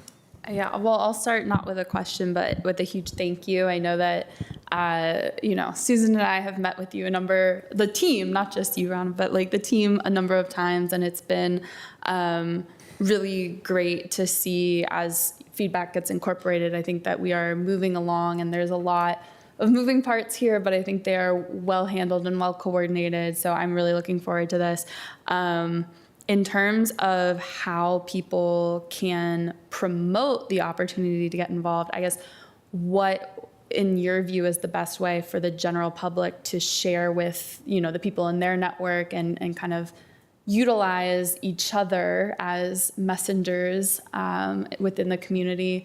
Is there any thought to like how best we can all do our part in making sure people know about this? Yes, I mean, for sure, sharing our webpage and helping us push the online feedback form as much as we can would be greatly appreciated. The community liaisons are kind of a huge asset in terms of also pushing that to people who might be hindered from the fact that they don't know that this online feedback form can be translated to other languages by clicking a button, and you can actually, fill that out.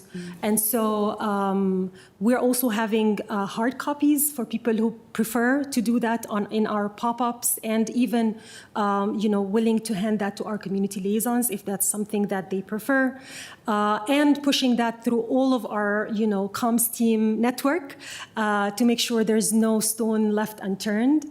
But you also have your channels and you have your community, so whatever you can help us with would be definitely greatly appreciated. But our top priority is definitely the online feedback form for sure. And yeah. Just one additional comment, Rana, you may want to elaborate on the newsletter series as well as another item that will be going out to push out to provide some additional information.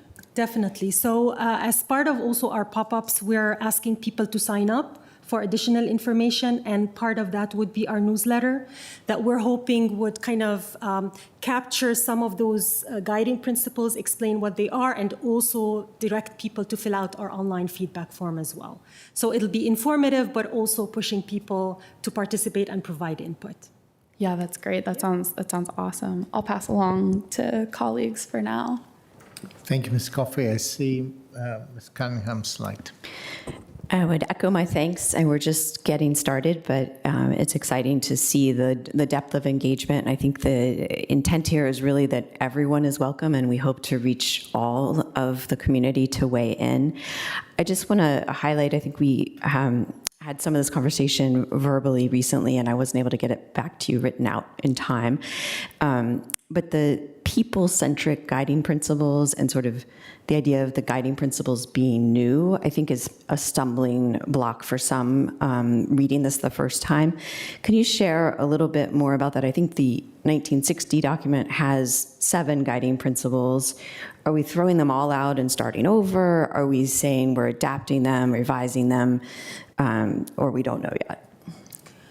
Yeah, I think it's fair to say that we don't know yet. Part of it will be, clarified through the community input, but we're really not starting from, scratch, as I said. A lot of those key things that we're starting with is part of our county vision.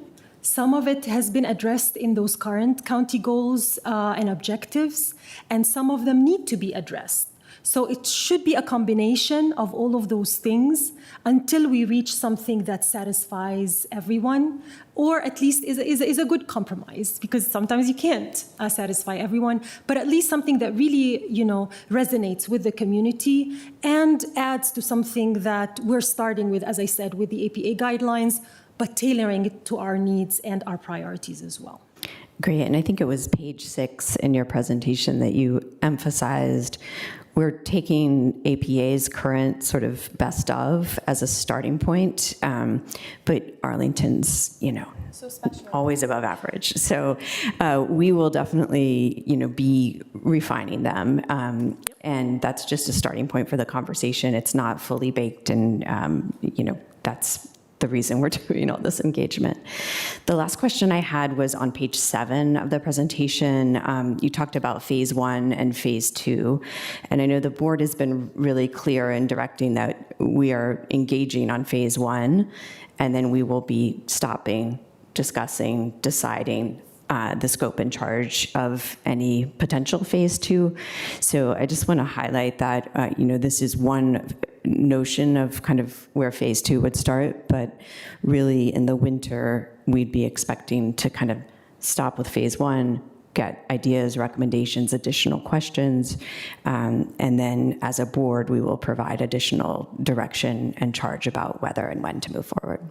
Definitely, yes. And, as I said, drafting that scope is to enable such a discussion, and then it's at the discretion of the board in terms of when and how we want to get started with that. In the end, the general land use plan is one element out of those 12 elements. So considering updating it to create efficiency, knowing that a lot of our neighboring jurisdictions are updating their comprehensive plans in a way that creates better vision for their spaces and places, is something that we as professionals and staff would love to recommend for your consideration. Thank you. Any other questions? I see Vice Chair Ferrantes. Light. Thank you. Thank you very much for the presentation, and I'm learning, and since our first staff briefing on this, I am more knowledgeable, I would say, and I've gone through an evolution. I feel like lots of things I've probably evolved on. I guess I would, and I'm grateful to our liaisons for the leadership, and I'm also mindful that there's been much discussed. And so give me some grace. I'm going to offer a few thoughts. They're going to be generous. There might be a thing or two in them. Street canvassing, 6 locations. Have we decided those just yet? We have, but we are usually not supposed to publish them for equity reasons. That's what I've been told by comms team. So yes, rest assured that we have. We're happy to share those internally, but unfortunately we can't publicize them. Sure. Until you see someone on the street doing street canvassing. It's good practice not to I'm not say in advance, we will be there, come on. I'm not- we do that in other places. I'm not asking for that. Let me give you a concrete example. I believe in equity, and I believe in rebuilding the Madison Community Center. Let's just, that's okay to say. It's not as, my vision of equity does not provide the same resources, and this isn't so much for staff. It's just, you got to say out loud that pop-ups generally come more in the metro corridors. Street canvassing generally may be in our neighborhoods, in my sense. We shouldn't publish where and all that, but I think it's worth saying. And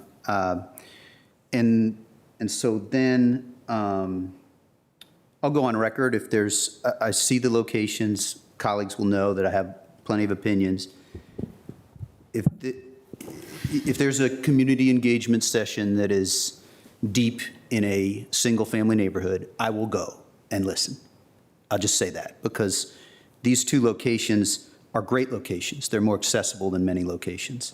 But this is a big topic that will evolve, and so just ask for grace. That's an opinion. It doesn't have to be my way, but that's just, I'll go to it if we want to schedule one more, or if we happen to do it, that's fine. I'm not saying that we have to. It's not a decision that is exclusively up to us.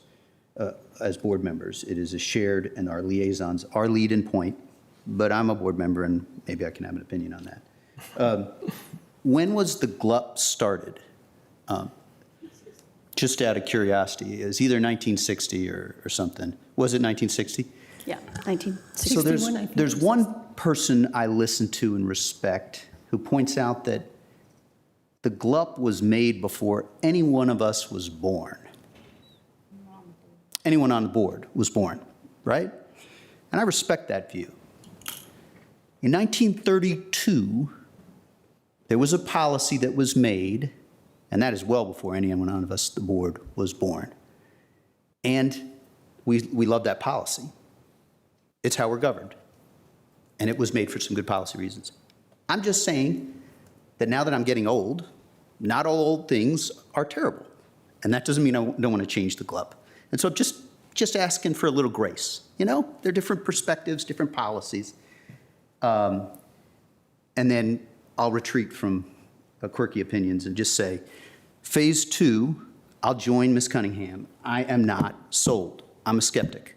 I'm not saying I can't get there, but I think that's important to say out loud.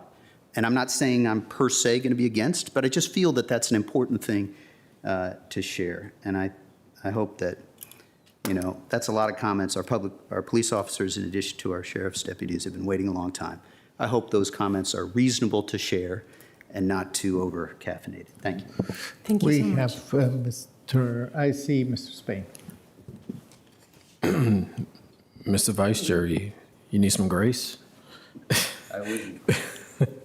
Look, so I just want to go back to slide 11 for a second, if we could pull this up, because, you know, one thing about how I view this is when we empower our community, especially in this early stages of the process, right? It's really going to help us when we make these decisions down the road. And quite honestly, the outcomes will be more equitable. So when you look at this at first glance, right, you've already had some focus groups. And this is what I'm seeing, right? I'm seeing a high emphasis on equity and inclusion and health. I guess my question is, you know, knowing what we know, what we're seeing right now early on in housing, right? How does that information assist us to help the team as you move forward and navigate across all of Arlington? Because if this is the themes, and I've heard about housing, I've heard about affordability, we beat equity day in and day out, and half people know what it is, half people don't, right? What does that really mean for the team? Thank you. Yes, definitely, as you see in the livable built environment, housing equity was one of the things that were front and center. So it is resonating, and starting with the focus group had, the timing of it was because we wanted to make use of a grant that was made possible for us. So we kind of were limited as to use those funds before the end of the fiscal year. But the engagement in the fall will allow for broader, community input, as well as the online feedback form. And, where as part of also the analysis of our current online feedback form, housing is one of the things that we are noticing as front and center, even also in terms of housing and high rents, etc. So those are all things that we are kind of absorbing, but not coming with a kind of determined or judgment that would color additional engagement. Yeah. We're kind of trying to let this play out, get all of the engagement, kind of bucket that or tag that in the right, headlines or headings or common themes, and then start informing our introductory chapter, as well as the updating of the guiding principles. I appreciate that. And of course, we're not trying to make any predeterminations, but I'll be watching this, and I think, at first look, I personally can see how housing and this intersectionality between so many other areas, things we're working on, that is going to be at the very top. So and also congratulations for being here in person. I know we've done a lot of virtual and a very strong presentation, and thank you. Thank you. Thank you so much. Thank you. Any others? So, Ms. Casale, first of all, I need to commend you and your team for the not so much appreciated previous work to all this, which is only partially represented by the work on identifying what a vulnerable and exposed community is and what, some of the initial, let's call them asymmetries. I'm not going to call them imbalances or inequalities, I call them asymmetries. So one of the things that fascinates me in that, and for me this is catnip literally, is that you deal with, this is a 12 elements plan. There are some elements that, if I was in a focus group, I would say, oh, well, wait a minute, the public safety, where's the public safety? Is that implied? Is that explicit or so? Digital equity, where did we lose that? It wasn't in the 60s a big thing, but today it is.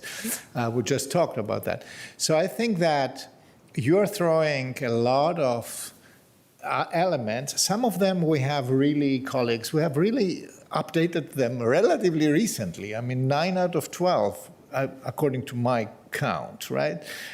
So we introduced a lot of new elements and new ideas, and there are some that rhyme with the general handling of the plan, and others that rhyme less. So what we are doing here is clean up first, and seeing where our community stands. Not everything. At least seeing where the asymmetries are.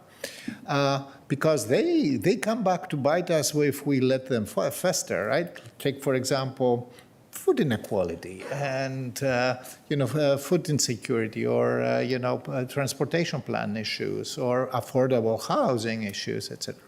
So I think that what our community in general, what we are after here is to see where the dynamics are. So before we have an opinion of what happens next, we have to figure out what happens now. And I thank you for this work. One thing I want to ask you, though, I see in the outreach plan here, in person at the GMU campus that was yesterday, that was on the 14th of October, right? Mm-hmm. So, and then there is another in the Arlington Trade Center. So are the focus groups sessions over, or are they coming in waves and cycles? So we had the bulk of our focus groups in the spring and summer. We have just 2 additional this fall. Mm-hmm. And we're kind of really focusing at this point on the broader engagement through our community meetings, which one of them actually is a virtual meeting that will allow for language interpretation to make sure people who might be, as I said, intimidated and not, fear of language barriers to participation, to allow that simultaneous translation to play out. So yes, we have 2 just additional focus groups, but the bulk of it has been done in the spring and summer. Right. I'm just looking at the preliminary demographics from the online feedback form. I just encourage you to go back to what we probably learned from vulnerability analysis, to be very determined in getting the voices in, because from alone they are not going to materialize. I'm sorry, they just don't have the channel, and even if we offer the opportunity, it's not part of our culture as we experience it today that we get this feedback. So we will have to go and get it. Yeah. So that's why I'm asking about focus group, because I'm a very big believer personally in the focus group, in the ability of focus group to actually reveal issues that we test then with a more randomly chosen public. So that's my 2 cents on that. Thank you for the ongoing work. I look forward to engage further, and thank you to our colleagues, Ms. Cunningham and Ms. Coffey, for engaging so intensively in this. Thank you.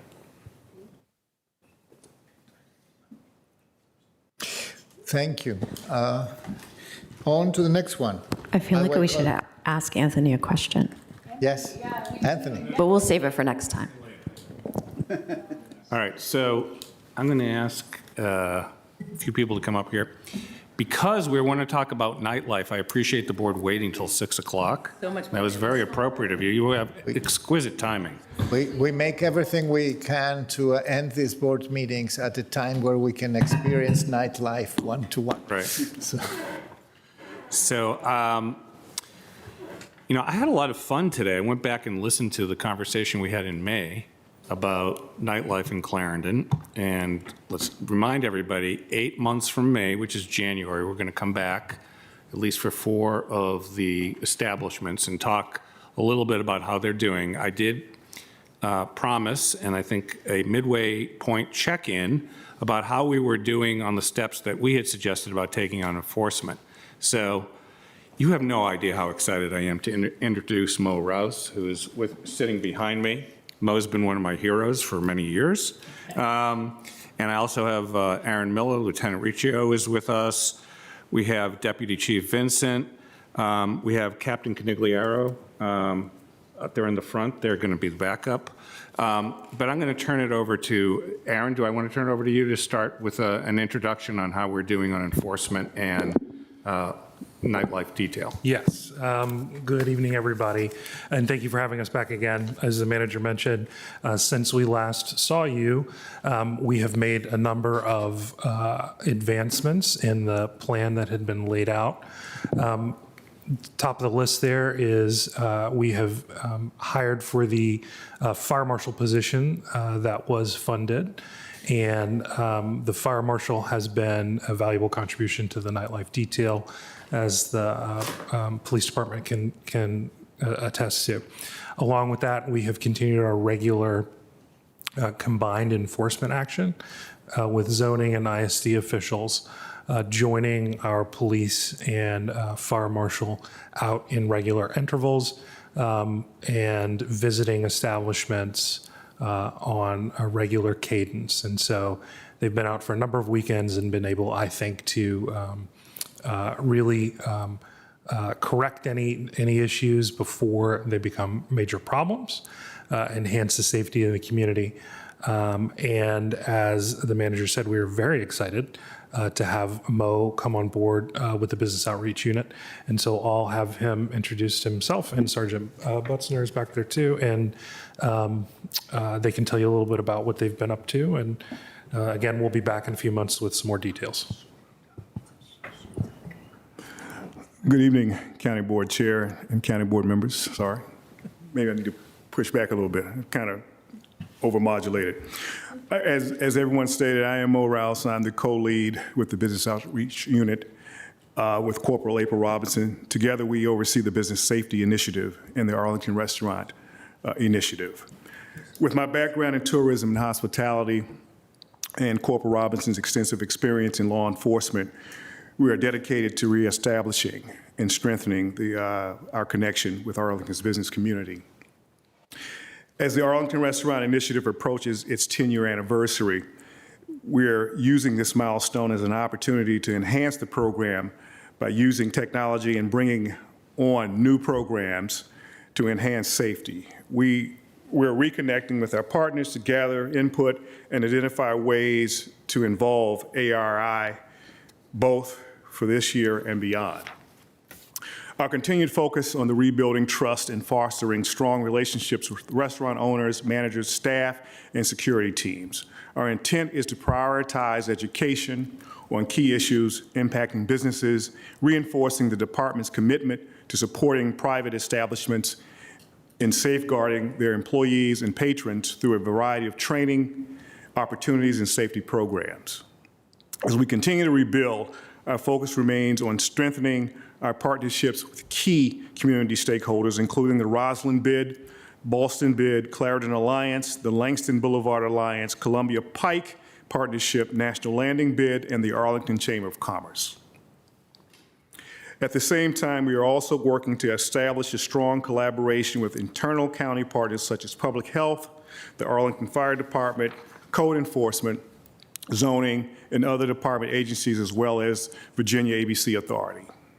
In addition to strengthening relationships leading to ARI accreditation and recertification, we are also focused on updating and enhancing a variety of trainings, including the Virginia Hospital centers, Arlington County Fire Department Hands to Heart CPR training, fire marshal-led occupancy and fire code training, public health code, food code training, narcan administrative training, security training, and other specific training, among others. We also plan to connect with other agencies that have a dedicated nightlife detail to compare logistics, technology, and the overall efficiency of their programs. One topic we continue to revisit is the review of establishment's social media activity.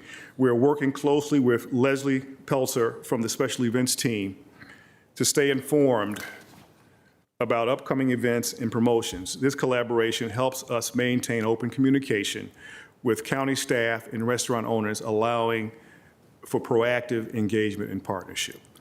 Now, my partner and I, we've been involved with this organization with BOU, ARI, for about going on 3 months now. So we're basically coming in and just reevaluating everything. We've hit the ground running. We've been down with the nightlife, and we see exactly how vital and important that nightlife detail is. So. Thank you. Colleagues, questions? I'm not trying to speak long. I am just thankful for the work, and in particular your concluding kind of comments. Keeping the peace when folks may have over-imbibed or whatever, is not easy. And grateful to our officers for doing that. Eager to continue the conversation. You folks and those who are working on the streets are boots on the ground, and super grateful there. All of that said, I will also, my big picture recollection concerns our ability to assess where there are challenges and focus on those challenges. And that will be the next phase. And I'm not really making much of a question. I'm just trying to tell you that until someone adjusts my sense of big picture thinking, that's where I sit, and happy to be briefed at the appropriate time, but, and not wanting to prejudge the outcome with respect to where there may be challenges, but we did have the public conversation a few months ago, and super mindful that actually doing the work is not easy. It's not at a time that's super easy, and so grateful for the two of you in particular, as well as our officers doing it, but that's kind of for situational awareness where I am on this issue, big picture. Thank you. I will go first to my right and then to Ms. Coughlin. I wasn't precluding a response, Mr. Rouse, but I also wasn't trying to get into the weeds and so you look like you might say something. I'm not asking you to take defeat from the jaws of victory, but I am, if you want to say something, no problem. I just wanted to at least give everybody a little sense, and I think the board knows, and and the department knows, but I just wanted to give you that sense. Yeah, that's it. I was going to say that. Thank you. Sure. Okay. You're starting with me? Well, great. So, one, Aaron, thank you for getting us started here. And to Corporal Robinson and Mo, great to see you. I think we've crossed paths out there in the community on the street a couple times already. Meet them in the streets. So, Business Outreach Unit, you've been there about 3 months. It's great to hear about the advancement of new programs, advancing safety, rebuilding trust, and with businesses and staff, enhancing your partnerships with key stakeholders, even in the county, whether it's public health. That is great for Clarendon. And I think, though we've had challenges in the past, I think we'll see what happens. That leads me to ask you, and again, this is just an opinion, what does success, in your opinion, look like in the next 3 to 6 months?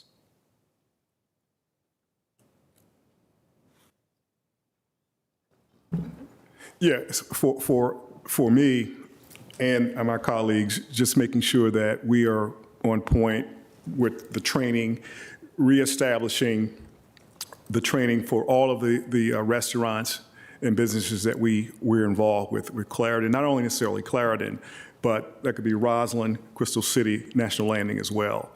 But a success for us would look like just building this program back up within the end of the year, and making sure that all the training that we are wanting to implement is on point. Okay. And I just want to add real quick on that. And it's not just reestablishing that relationship with the stakeholders and restaurants, owners, et cetera, but it's also informing our police department and making sure they're educated too on these new technologies and programs to make sure they're up to speed.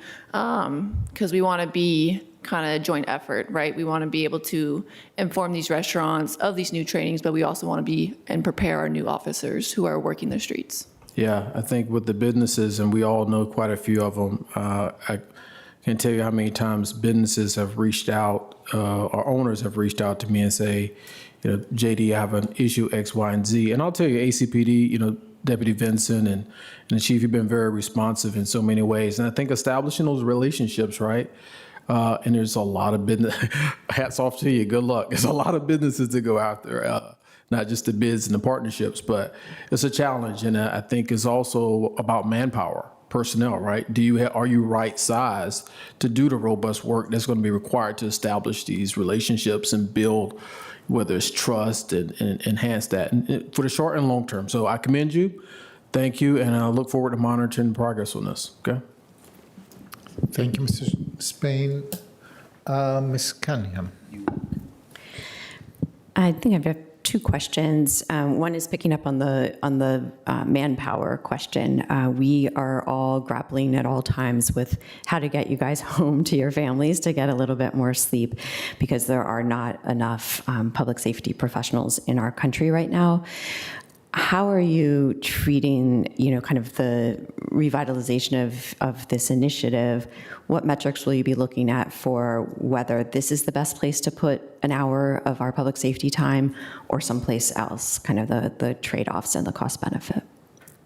I'll start with that, and then I'll let I'll sort of let some others opine if Chief Vincent or Captain Canigliaro wants to. That's fine. In general, let me just tell you what we've seen in Clarendon. So the first time we studied the growth of nightlife, the nightlife economy within Clarendon was about 2012. And I think it was a Virginia Tech producer report at the time that showed about 9,000 individuals on the busiest nights coming through there. Since then, we now have 26 bars, restaurants, and nightclubs, 19 of which have live entertainment permits, and they have a total capacity of about 4,500 individuals. And so you figure they do a couple of turns a night, you're looking at 10,000 folks easy on a Friday or Saturday night coming through there. That is all within 0.07 square miles. That's a tiny little area. It's a very dense commercial, residential corridor, as you know, and it really is the intersection, I think, of where our commercial businesses and our residents sort of meet. And that's sort of, again, the front door. We've got transit and major thoroughfares there. And I think year over year, we have seen a growing demand because we've seen, one, an increase. So that 9,000 that we saw, it's not uncommon, again, to have 10, in some special event weekends, 15,000 people out for an evening. Last year, that resulted in about 7,300 hours of police work. That was the calendar year 24. I think that's what we had in our what we gave you earlier this year in our fiscal year 26 budget presentation. We talked about that. And so, as we look at the growing demand, not only this, but other special events and other things that taking place throughout the county. We are going to be faced, I think, just to preview some of the budget conversations, with some real demands about how we allocate public safety resources, not just police, but also, fire marshal is involved in this, but also fire, EMS resources, and others throughout the entire spectrum. So it is something I can tell you that I look at and run those numbers and think to myself, on a call for service basis, on a per capita basis, are we, to your point, are we putting our resources where they are best needed? The hard part about that, about this particular instance, is crowded places and soft targets historically across not only the U.S., but also across Europe and across the world have been increasingly targeted. And it is, mostly at random and a lot of lone and individual actors these days. And so when it comes to balancing that risk, right, and when it comes to really data-driven deployments of our public safety resources, it is an impossible calculus these days. So. Gotcha. And to that end, this is probably a premature conversation, but I know there's been discussion across the region about, more pedestrian-oriented spaces or spaces that can flex between roadway and pedestrian. Anything you can share about Clarendon? Yeah, as I mentioned, vital transportation thoroughway, particularly with the metro station there and the number of commercial businesses. It is something that we have had conversations on. We continue to have conversations not just about that particular neighborhood, but also some other neighborhoods about when and how we would look at that and the resources required. It is something that some other localities are dealing with. I think maybe you saw in the news today, Alexandria has expanded the pedestrian zone around just a little jealous. Yep, down King Street down there along the waterfront. So we are definitely looking at this. If I could add on that, because I know, and I don't want to get everybody too anxious or too excited about this, but we've been working over the last 6 months to try to see when we could do a test for one night or a weekend in the Clarendon area to see what it would be like to go without cars. We have how many departments? At least 2 or 3 departments sort of working on sort of logistics behind that. And I think when we revisit the question about our master transportation plan and sort of how we're looking at our spaces, it's definitely something aspirationally. I think we'd like to make that a place where cars were not going through. But having said that, and having lived in I've lived in Arlington for 40 years, the alternatives may not be better. We'll have to see, because we have to, it's a huge conversation, but we're just trying to figure out the logistics of how to make that happen.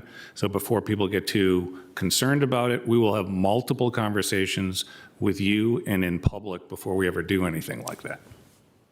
Great. And then the last question I have is about the perception of over-serving and the coordination with the state on that issue. Can you remind us where we are in that? Yeah, we have regular and I'd say strong contact with the state alcohol beverage control. I'm aware of at least one ongoing investigation right now. And I know that regularly the nightlife detail provides that information to the investigators and special agents with ABC. I know at least 1 to 2 establishments every year that we have to work with to correct some of those actions. So, and I would just say, in case ABC is listening, we would welcome additional efforts on their part in Arlington. Yeah. Okay.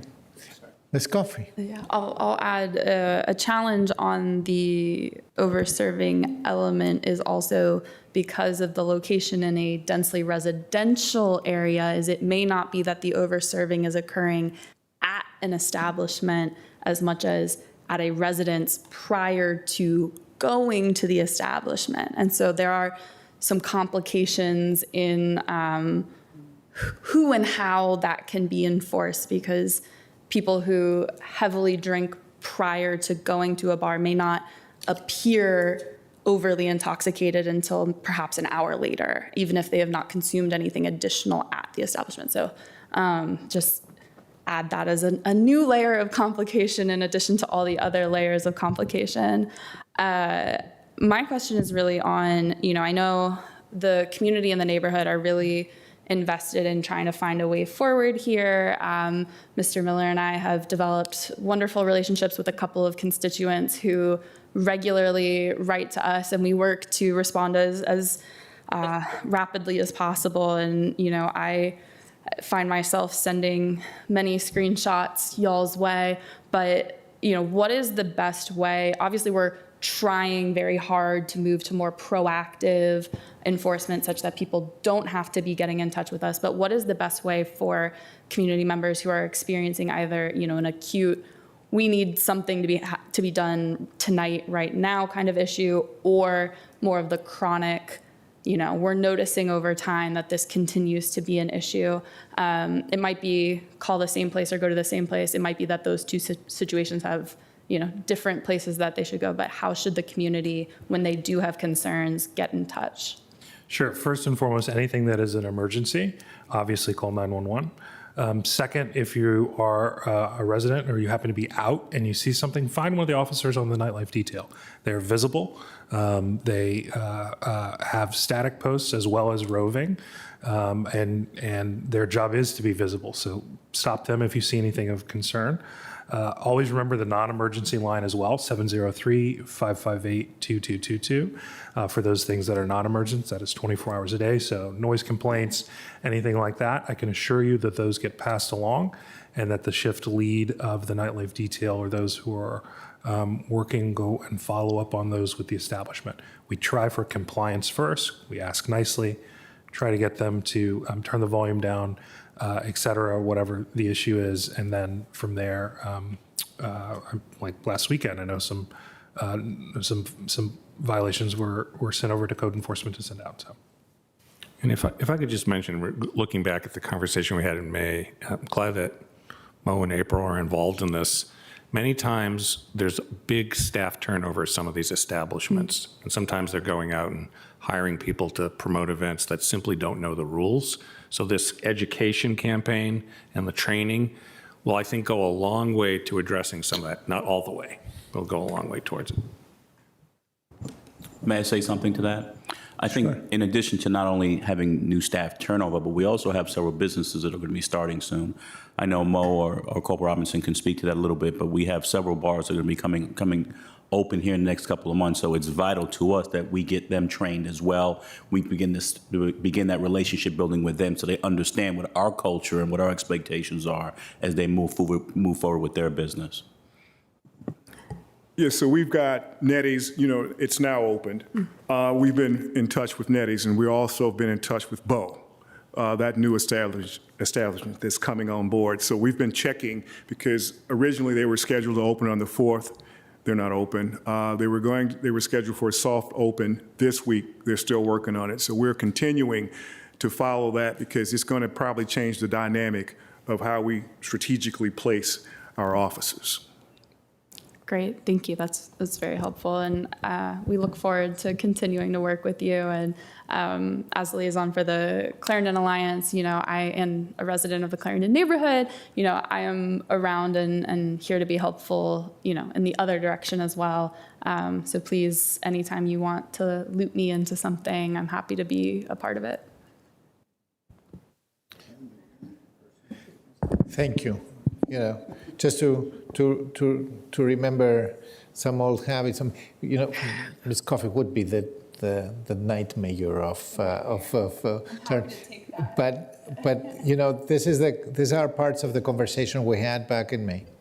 To think new and enhanced ways, right? I mean, you guys are putting a lot of work into that, a lot of presence, etc. You have brought back, the collaboration of the establishments to a degree. Now, the next layer is to make them, work with us, as in actively be part of the game here. And this is behind the night mayor ideas, etc. Also think a little bit about their business model.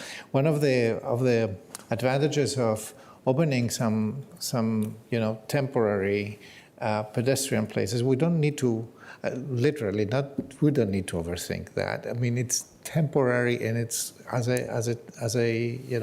pilot. Now that the weather is still okay, is that they can configure it in a way that it attracts a different crowd. I mean, they can get it wrong and attract the same crowd and then have, enhanced problems.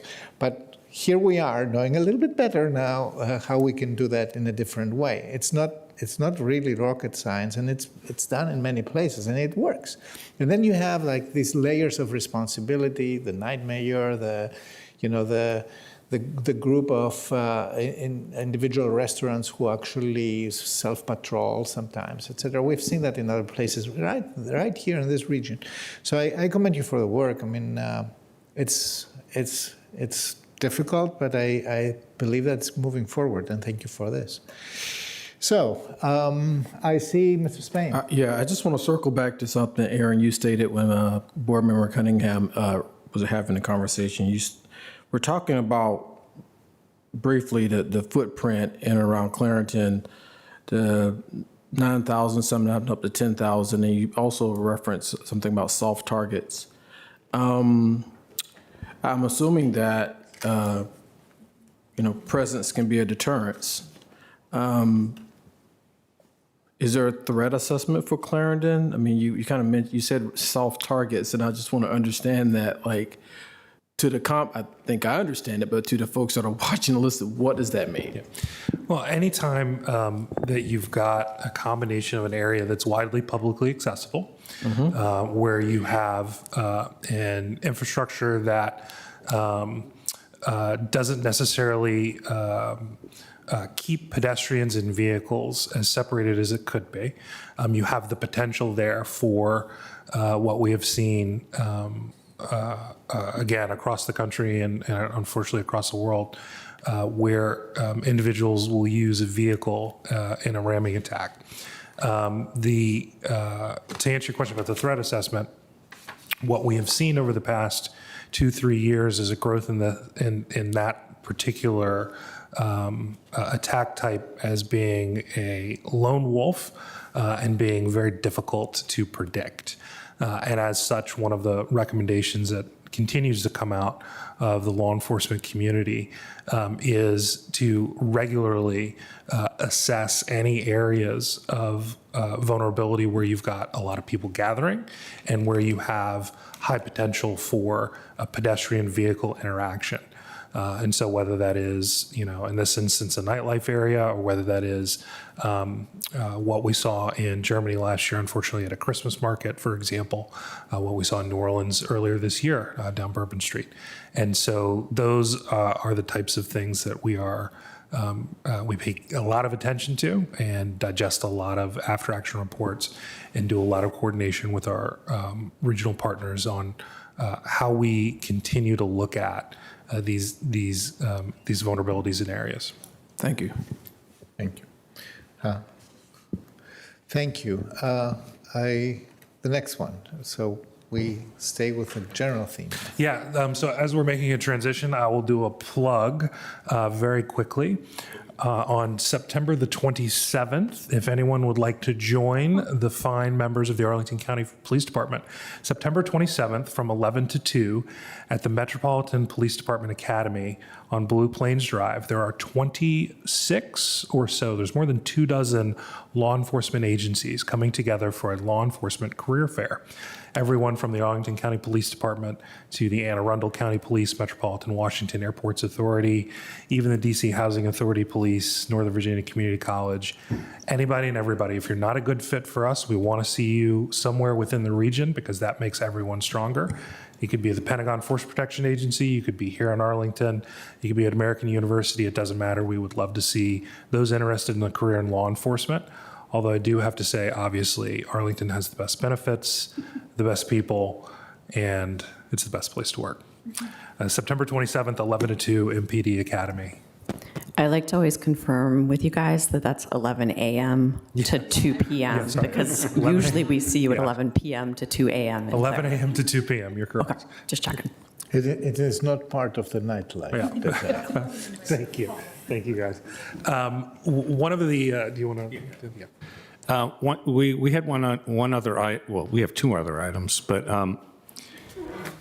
this question has come up a lot since January, and it is of such importance to our community. I'm hoping we have just another opportunity to talk about it here. We've had our officers, and maybe the deputy chief can speak a little bit about this, going out into our community, or Aaron can speak about it, talking about what kind of uniforms our officers wear. There's a lot of federal law enforcement officials in and around Washington, D.C., who are showing up, sometimes, many times unannounced. And it's really important that we try to offer a reminder to the community about the kinds of uniforms that our sworn law enforcement officials wear. I'm going to turn it over to Aaron, and then if Wayne has anything to add, so go ahead. Sure. I want to pull up for you. We have posted this online. As the manager mentioned, there are dozens of law enforcement agencies that operate in and around Arlington County. We ourselves, I can, off the top of my list, just named a couple: Pentagon Force Protection Agency, TSA, Homeland Security Investigations. We've got Metropolitan Washington Airport Authority, WMATA, our transit police, just to name a few. And so knowing who is in our community and who is out there is very important. And so on our police website on crime prevention and control, if you scroll down just a little bit, you'll see a link that says Arlington County Public Safety Uniforms.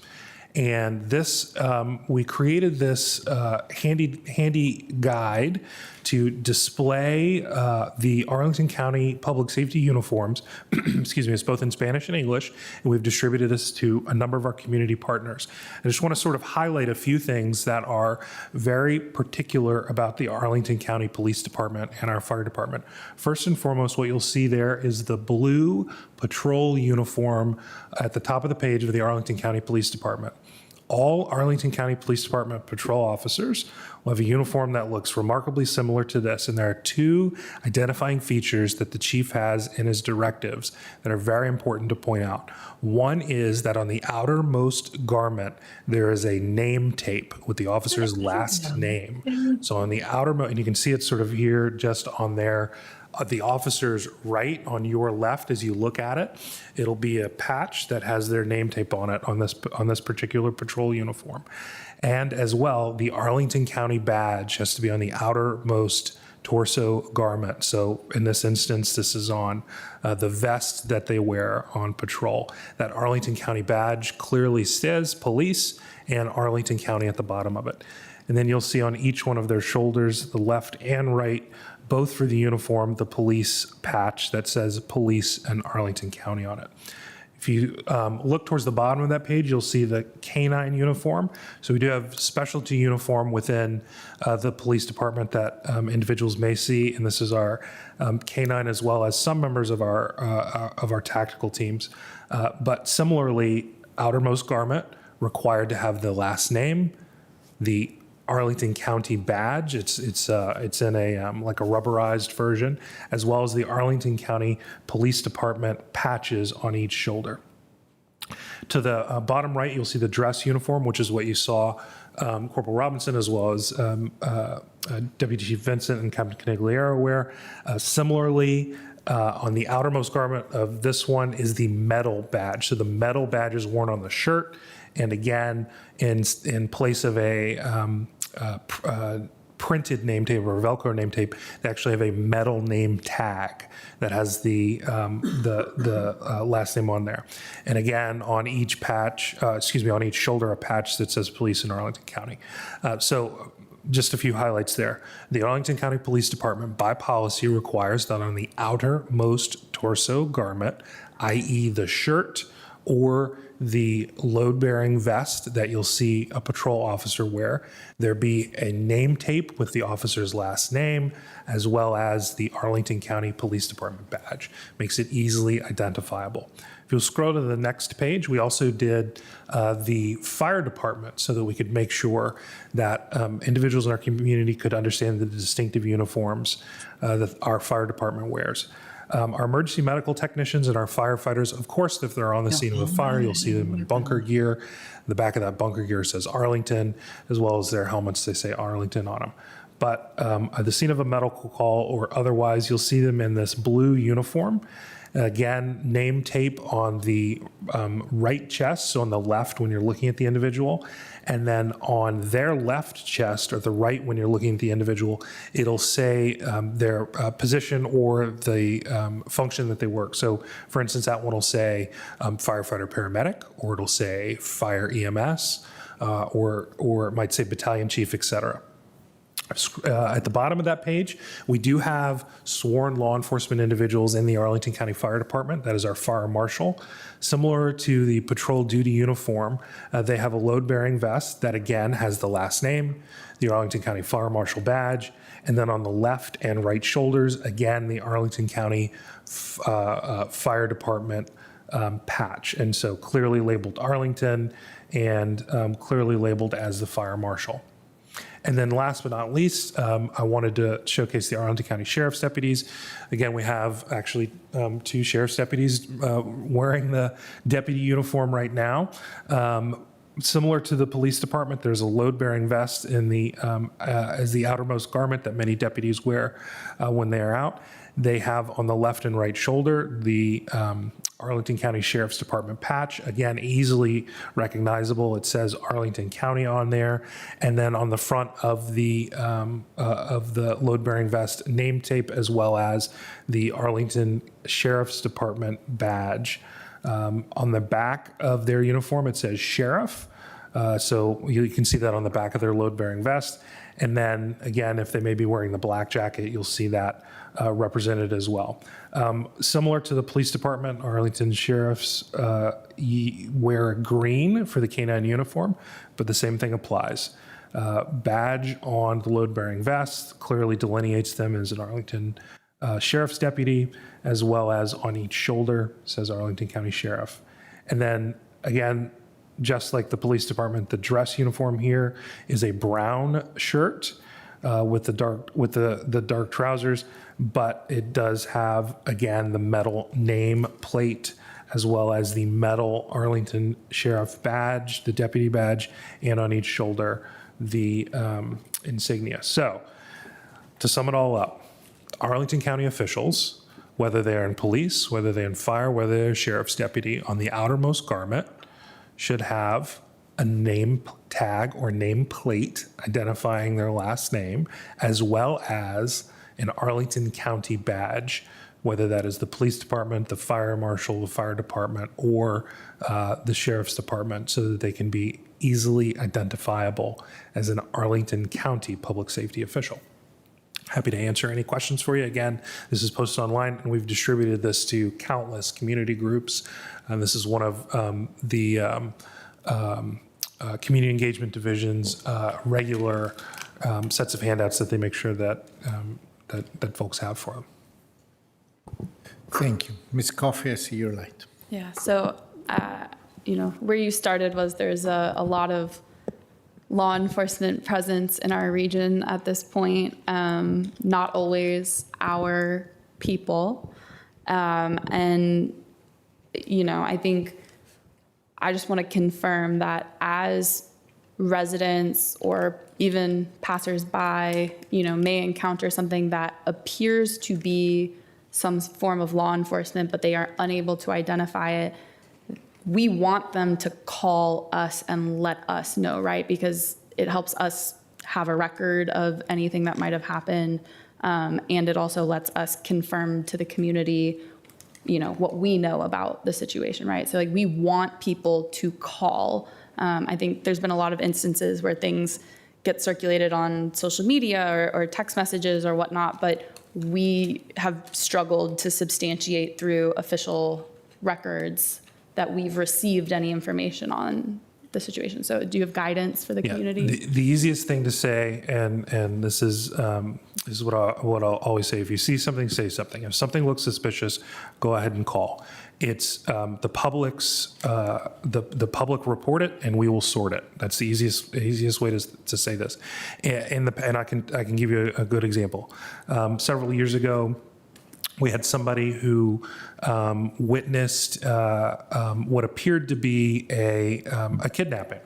And then someone approached that witness and showed them a law enforcement credential and said, "This is just an exercise. Don't worry about it. It's we're doing a training thing." And they said, that doesn't sit right with me. And they went ahead and called the police department.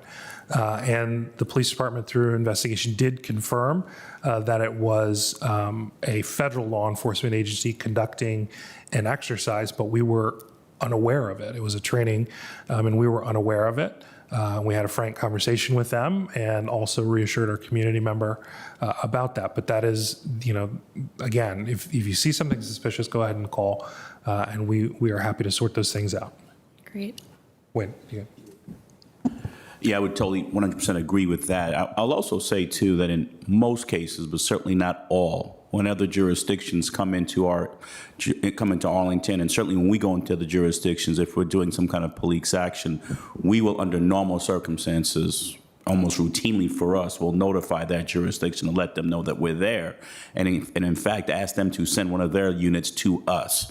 That is not something that everyone that comes into Arlington has to do, but I would say in most cases, if you're talking about local jurisdictions, absolutely they will, unless it's somewhat so routine. For example, if Alexandria was doing a traffic stop on Glebe Road, they just came off West Glebe and stopped on, they may not call us. They may or may not, probably not if it's a routine traffic stop. But certainly if you're going to take somebody into custody, in most cases, that jurisdiction is going to contact us as well. So there's nothing wrong with citizens, our community doing the same thing. Great, Yeah. thank you. And then my other question, we can't control what other law enforcement entities do, and we know that many of our federal agencies are not wearing things like body cameras. But I just want to confirm that Arlington County Police, anytime they are on scene anywhere, that they have body cameras that would, even if other law enforcement entities are not wearing them, if they are on scene, our body cameras would capture whatever is occurring while our officers are present.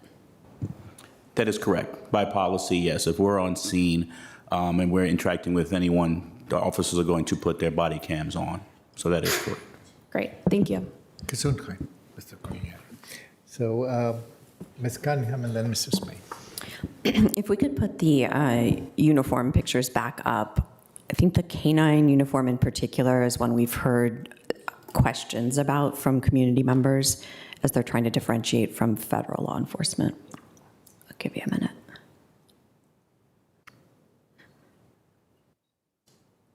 Okay. So I think in that second row there, the professionals with cool dogs that keep us safe. I think if they're wearing the vest, it's the black vest or the blue vest, I guess it is, that has the police on the back of it. But if they're not, we've heard from community members that it's very difficult to see from the back what agency they're from, and actually a little bit difficult from the side too, because the badge is less contrasty. Is there anything we could do to add a tape there, or anything else we could do? That I think the worry is from behind, we want to be able to identify people, and we want them to be identifiable to other law enforcement as well, for the protection of their well-being. Sure. The green, I'll just start with this. The green uniform is a very common practice within the region to denote those canine officers or specialty officers. It is all of our partners, actually, Alexandria, Prince William, Loudoun, Fairfax, use similar uniforms in the same color to designate those officers. Why is that done? For those that are handling canines, one, it's it is critical that we're able to quickly identify them and pick them out of sort of a scene.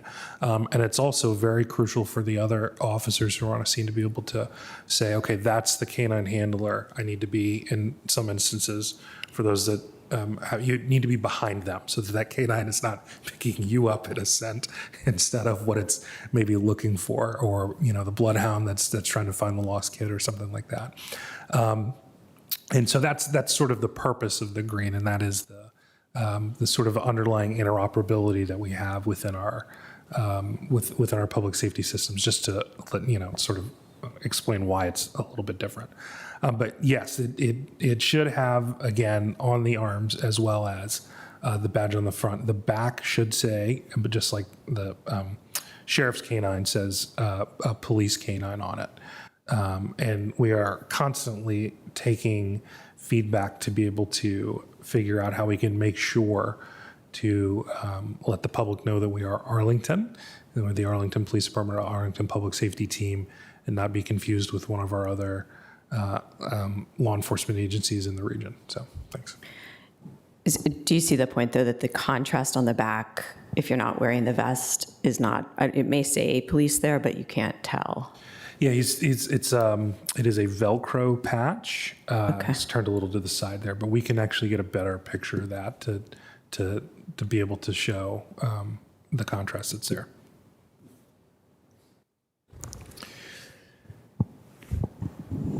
Did you say that if they're not wearing the vest, it's not visible? Yeah, like in this picture here, that's not the vest, that's the shirt, right? No, that's the vest. That's the vest. Our canine officers, when they're out in patrol. So they have a green vest. Correct. Their vest is green, unlike ours. Correct. It matches their as close as possible to their shirt, Okay. that long sleeve shirt. And I think the issue we've heard from community members is that the back has no white letters on it like our others. And so it's, in a moment of difficulty, it's hard to identify them from the back, and you should stay behind them, to your point. I believe Ms. Cunningham is referring to the fact that it is very easy to mistake an officer, a canine officer, for a military or paramilitary Or border operative. control. For the untrained eye, definitely, I mistook them 10,000 times. So there is no significant distinctive signage or designation that says A, police, B, local police. Well, And it may be in it there is there. subtly. Just to Yeah. be clear, police is there, the patch is there, but also too, there is a safety tactical reason why they're wearing that color for their safety as well. Because if you think about it, if you have a canine, if you have a canine, you can be somewhat vulnerable, and so we want to make sure that they're also being safe as well while they're handling their canine for whatever reason they're doing it. So Sure. I mean, Is there a reason, though, that badge on the back couldn't be white letters or something that's higher contrast? I'll have to ask, but if I had to guess, that would again be for safety reasons, to be honest. Okay. Well, I think that's the concern that's been raised a few times in the community. So looking at that would be much appreciated. And then just because we're talking about uniforms and we like to needle the manager, we have this beautiful new logo and we're working to get it on the uniforms. Do you have an estimated Well, okay, date? so, and maybe the deputy chief wants to speak about this. There's been an ongoing conversation about what the new logo will be for the Arlington County Police. There's been a decision made. It's going to be an outline of the map of Arlington County. It's not going to be quite like the logo.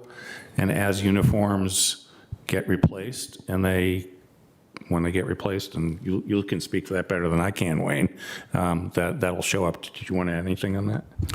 Yeah, and that's the idea because of the cost, and because if you can imagine to just take everyone's uniforms, and because we all have probably on average 5 or 6 of everything, that you can imagine the cost of taking the patch off and replacing it. So the idea is to phase it in as we replace our equipment, our uniforms. So again, it may take us a few years to get to that point. I will say too that the new patch with the new logo will also be the same size. So again, it should not be that big of a transition, but we will certainly make sure to share that once we share that with the community and everyone, so they again recognize that the logo in the middle of the patch is going to be different, but we are ACPD. Great, thank you. Thank you. Mr. Spain. Mr. County Manager, I was going to try to stay away from the logo, but my colleague pulled me into this. Look, let me go here first. I echo everything that Board Member Cunningham talked about, what we're hearing in the community, especially with our K-9 patrol.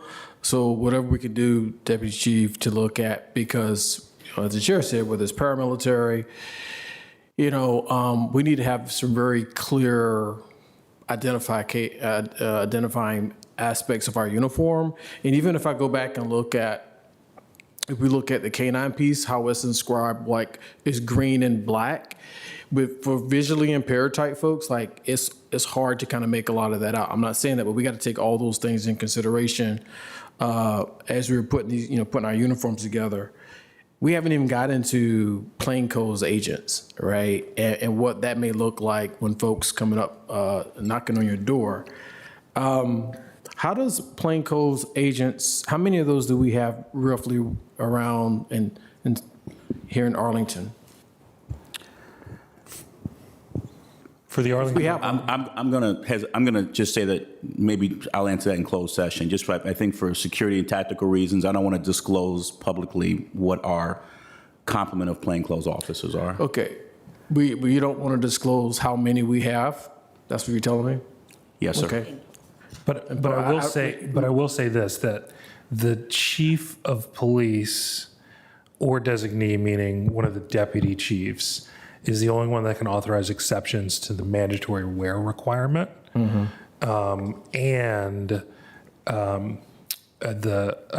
police department's directive is fairly clear about the uniform requirements, meaning that your average officer isn't just walking around in plain clothes, carrying out police functions. I want to make that be very clearly known. And we can have a discussion about the instances in which there are plainclothes officers. They are not regularly conducting arrests because of the nature of what they do. So. I will also add to that as well. In the rare occasion that our plainclothes officers make arrest, I would almost say, if not always, but I can assure you the majority of times, and I'm talking upper 90%, that they're going to call for uniform presence. For safety reasons, both for the person that they're dealing with and for their safety as well. Okay. And lastly, Mr. County Manager, since, again, Board Member Cunningham opened Pandora's box, I recall a conversation, and the reply a few years ago was we talked about when the logo was adopted, and we talked about uniformity across all of government to include ACPD.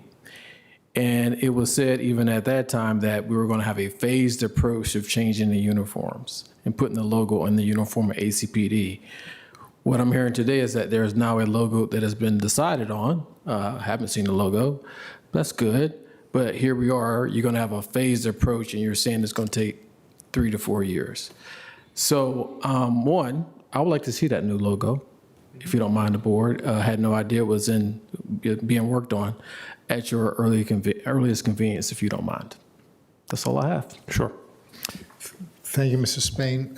On my side, I have to say, I used to have a more benign and relaxed approach to the implementation of the logo. I begin to have other reasons why I am a little bit more pressured to ask you to accelerate that significantly.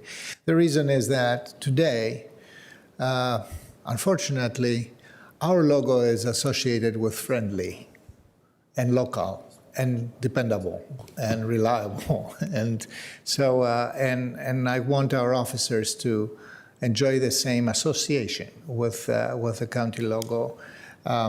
I don't buy so much, and please educate me, not right now, later.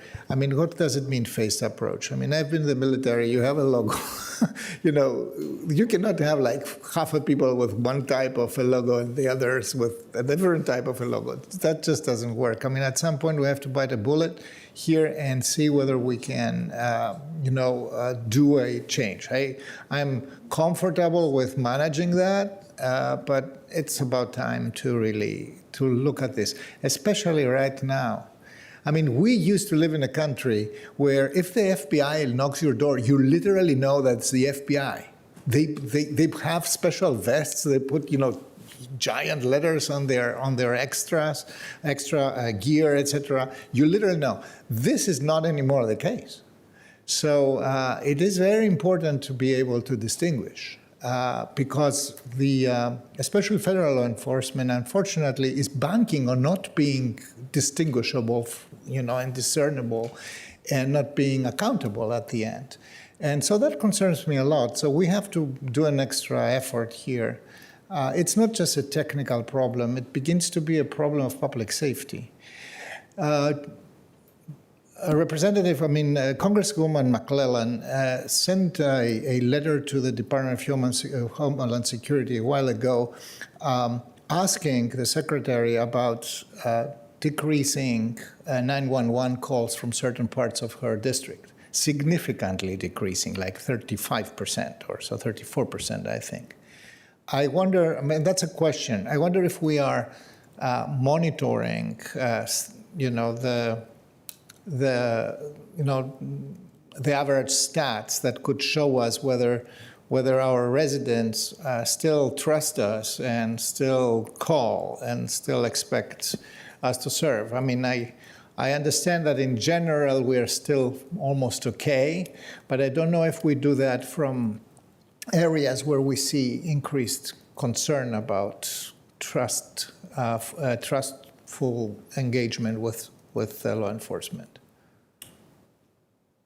Is that a question for now? It is a question for now, if it can be answered, or if not, offline. I do not have that in front of me, but we are working on our quarterly call stats and crime information, but we can pull that together for you. Thank you. Vice Chair Ferranti. I'm sorry to add. First, thanks and credit for this discussion, perhaps in not the length, but the constructiveness of it goes to Ms. Cunningham. Thank you you led at the start of this. The second thought I have is mindful that one of our tests is how, and we cannot value all of our employees as much as we would like financially, but certainly we will have a discussion over the coming months and year about collective bargaining and investing. And DC has just set a bar for us. So mindful that may be officers' big concerns. I guess I'd just love to ask for the follow-up on to help with the white police on the back. It's a more finite number of canine officers as opposed to the full amount. And then for me, the constructive possible piece on this, and at least I'd be interested, and I cannot claim to have been the leader on the logo. There are many leaders. Mr. Spain was one of them that got me in a different space. But the cost in the next budget of doing this is salient. It's not dispositive for me, but it is salient. And I'm mindful that that may come to those who've been waiting and those who are keeping us safe. So, we can get you that information. The other thing, I wanted to clarify this because the new design, which we will present to you, is not actually the county logo. It is going back to a previous design that the police department had. And I am not a fashion expert, but there's lots of reasons why that decision was made. But we will get you that information. We, at one point, I think 3 or 4 years ago, took a look at that cost, and when I say it's significant, it's at least 6 figures.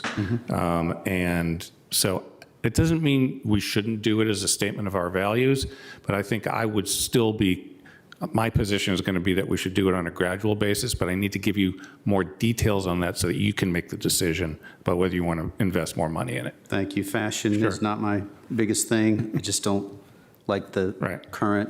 And then, if there's a security reason on the white on the back, that's fine. And I'm not, I do also appreciate you highlighting best practice is that local jurisdictions and the federal government let us know if they're coming into our jurisdiction. That's all I'll say on that. Right. Any other questions? No. Thank you. Okay, so we're going to reward everybody who is paying attention to the manager's report, which I think started a long time ago. I'm going to ask Jennifer Fioretti to come in here and give a brief update on a passionate subject, leaf blowers. Yes, it's. So I'm going to turn it over to our liaison to leaf blowers, Jennifer Fioretti. Good evening. Thank you for staying with us. Good evening, members of the board. I appreciate the opportunity to speak this evening. Tonight, I'm going to just provide a very brief overview of a public engagement plan intended to engage the various members of the community about the potential regulation of gas-powered leaf blowers in the county. Can you blow your mic? Yeah. Thank you. This year, Arlington completed its transition of all county-owned non-emergency handheld landscape equipment, including leaf blowers, that went from gas to electric in support of our environmental goals. The transition aligns with increasing public interest in exploring a prohibition on gas-powered leaf blowers in the county. This has grown significantly in recent years, particularly during COVID, when more people were home and exposed to its disruptive noise. Over 100 localities nationwide have already prohibited the use of gas-powered leaf blowers, including the District of Columbia, effective 2022, Montgomery County, Maryland, effective July 2025, and most recently, here in the region, the City of Alexandria adopted an ordinance amendment in May of this year, effective November 2026. Some of the potential policy considerations include noise produced by gas-powered leaf blowers, which may impact quality of life, may harm hearing and disrupt wildlife, as well as other health and environmental risks related to pollutants like carbon monoxide, hydrocarbons like benzene, and fine particulates linked to conditions including heart and lung disease. Two-stroke engine gas-powered leaf blowers, of which many of them are two-stroke, generate a significant amount of emissions. For example, 1 hour of use of a gas-powered leaf blower that has this two-stroke engine is equal to driving from DC to Miami in a 2017 Toyota Camry. In addition, gas spills during refueling also pose risks to soil and our waterways. And then finally, any transition to electric leaf blowers will involve upfront costs for homeowners and businesses in particular. This is an important factor to consider. Though these costs may be recouped over time, it should be part of this conversation. Next slide, please. Thanks. As currently envisioned, beginning tomorrow, we will launch a public engagement to gather input on the potential year-round prohibition of the use of gas-powered leaf blower equipment. The proposal includes a phase-out period of up to 3 years to temporarily permit the use of gas-powered leaf blowers, which will give residents and businesses time to adjust before the ordinance is enforced. For reference, the private use of motorized leaf-blowing devices is currently regulated in the County Code, Chapter 15, under noise control. Under the current ordinance, use of motorized leaf-blowing devices or leaf blowers is restricted in any R, so residential zoning district, during the nighttime. An amendment to this ordinance is required to prohibit the use of gas-powered leaf blowers throughout the year. Although the public engagement will be led by the Climate Policy Office, it is very much an interdepartmental effort where we are coordinating with Department of Parks and Recreation, Department of Environmental Services, Community Planning, Housing and Development, and Economic Development, just to name a few. It will begin this month and run through the fall.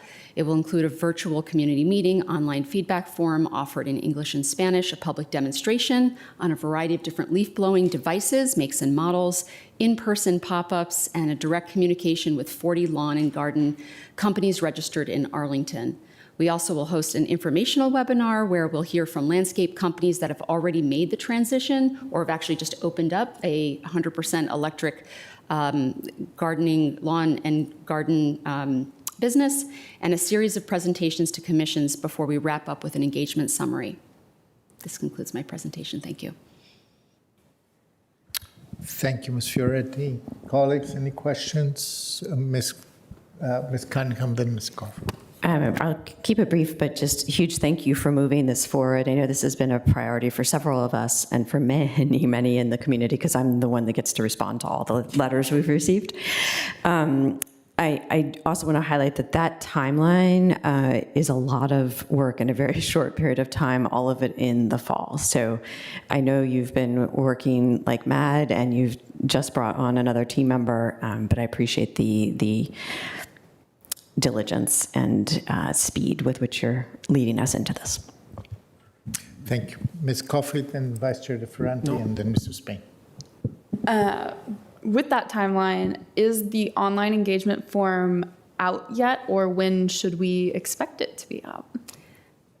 We're going to have our virtual public meeting first on the 25th, followed by, then we'll release on that following Monday, so September 29th, the feedback form, and that will run for an entire month.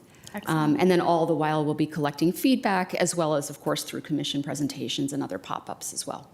Sounds good. We'll be on the lookout. Thank you, Mr. Chair. I think I'm going to just take the space. Sorry if that's okay. Two thoughts. One is I don't know for certain whether a market analysis is at all discussed. It is. I do not know whether it is a small company. You know, there are some national companies, and then there's some larger regional companies. And so is any market analysis, you mentioned AED, is that part of it all, your work? So we did do a pretty significant benchmarking review of the various different types of policies implemented across the country, and looked at some of the challenges, pros and cons really, of the policies that have been implemented. Very specifically, we recognize that any type of transition, like I mentioned earlier, will have an upfront cost in order to make that transition, particularly for businesses, which is why we have identified all of the registered garden and lawn companies in Arlington County, and are making personal phone calls and emails to every single one of them to make sure that we hear from them directly. Hopefully, we'll invite them to participate in the various engagements, and we'll have a better sense of their size and needs as well. Hopefully, they'll be able to share their thoughts as part of the engagement process. Sounds great. I could imagine that there's somebody in Arlington who also, you could pick up a phone and call, and they would say, yeah, I know these companies have everybody here, la, la, la, just anecdotally looking around. And then the second piece is just a comment to say that I'm not the liaison to Richmond, and everybody will be experts in Richmond next year. I'm not playing for that liaisonship, but I would say that we got to talk to folks in Richmond and make it, this has to be, for me, this has to be a priority. I think that the Toyota Camry story, yes, it is important to have a sense of humor, as you do, Mr. Manager, about leaf blowers, and I know you recognize the seriousness of the policy without saying it's the only policy issue, but it would stun me that an hour or two is equal to driving to Miami. And so just hoping we can make this charge in Richmond this coming year. Thank you, Vice Chair DeFerranti. Mrs. Spain.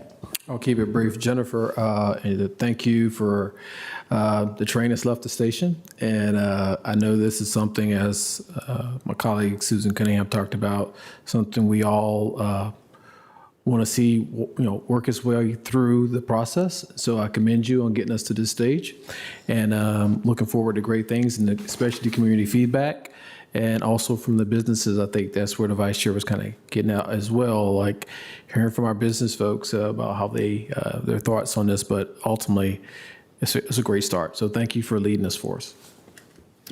Thank you, Mr. Spain. Ms. Fioretti, first of all, I think that it's fair to make very clear that we are engaging in this exercise, in which you are very helpful, because we have a desire to regulate leaf blowers and possibly discontinue discontinue them, like ban them. I think it's important to state that we really want to hear from businesses, because just because we think that the programming device is very noxious, is problematic, etc. There are other questions, like, for example, transition times, etc. We recognize that we are in an environment where we have tariffs now and increased capital acquisition costs, etc. So I think that part of the outreach that you are proposing here should be really targeted to these operators. I'm sure that they are not caught completely. They won't be surprised, since in our region, at the very least in our region, almost everybody is talking about that. So this is nothing new. But I think that we can engage in an efficient way so that we can proceed with a decision on this. Thank you for that. We are looking forward to the public engagement, and I will come to the demonstration because I want to see the different, the still available, kind of devices. It's always very interesting to see that because every year you see new and better ones. That's great. Colleagues, any other? I see Mr. Spain. We probably don't want to do a round two, but the second question I would have, we should all be aware, and we know this, and I think you spoke about this, Jennifer. Regardless of what happens, and let's say we move to a place ultimately where some other jurisdictions have, I think you've already mentioned, the question that will come before us is enforcement and money.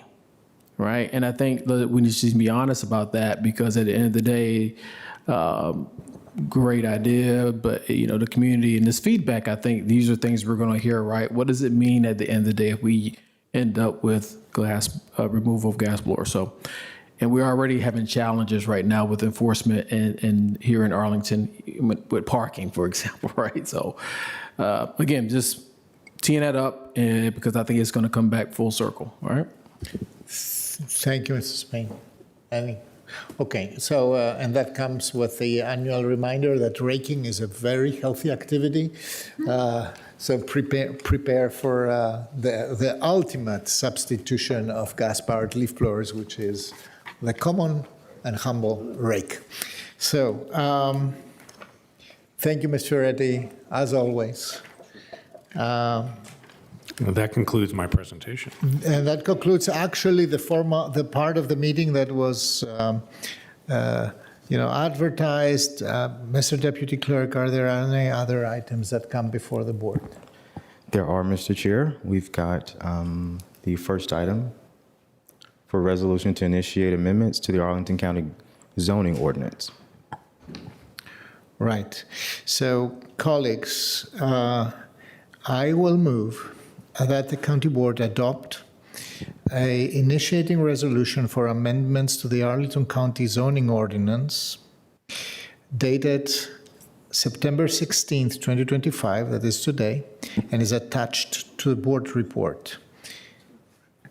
Is that correct? Mr. I need a second. No? Do you need an introduction? We need an introduction. Did you want to hear from Mr. Fusarelli? Oh, I'm sorry. I thought that there was already a board report.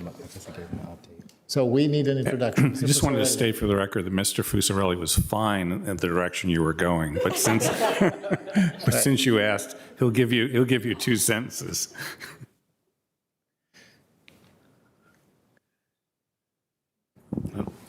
Yes. Good evening. Thank you. Just very briefly, item 45 proposes an initiating resolution for a newly identified zoning study that may result in future zoning ordinance amendments for county board consideration. Just by way of context, following a circuit court ruling in late 2024, staff has advanced several initiated resolutions for zoning ordinance amendments in October and December of last year, as well as May of 2025, in order to align with the court's decision. So more recently, staff has identified a potential inconsistency in how certain zoning ordinance district regulations grant discretion to the board when reviewing special exception site plans. This issue is particularly relevant for sites governed by special planning area regulations and other place-specific provisions tied to adopted sector plans and area plans. And so with that, staff recommends that the board adopt this resolution to initiate the study. The goal would be to deliver final recommendations to the Planning Commission and the board by January 2026. Thank you. Thank you, Mr. Fusarelli. So I guess I will restate the motion for completeness and to be on the safe side rather than on the sorry side. I move that the County Board adopt the initiating resolution for amendments to the Arlington County zoning ordinance attached to the board report and dated September 16th, 2025. Is there a second? Second. Seconded by Vice Chair De Ferranti. Is there any discussion? Ms. Coffey? No? I will call the vote. All in favor, please say aye. Aye. It passes unanimously. Mr. Deputy Clerk, are there any other items that are coming before us tonight? Yes, sir, there are. We've got Wilson Boulevard sinkable repairs settlement. Okay. Is there any type of presentation or explanation? Oh, No, you can just make the motion on this one. for this, I can make the motion, as is.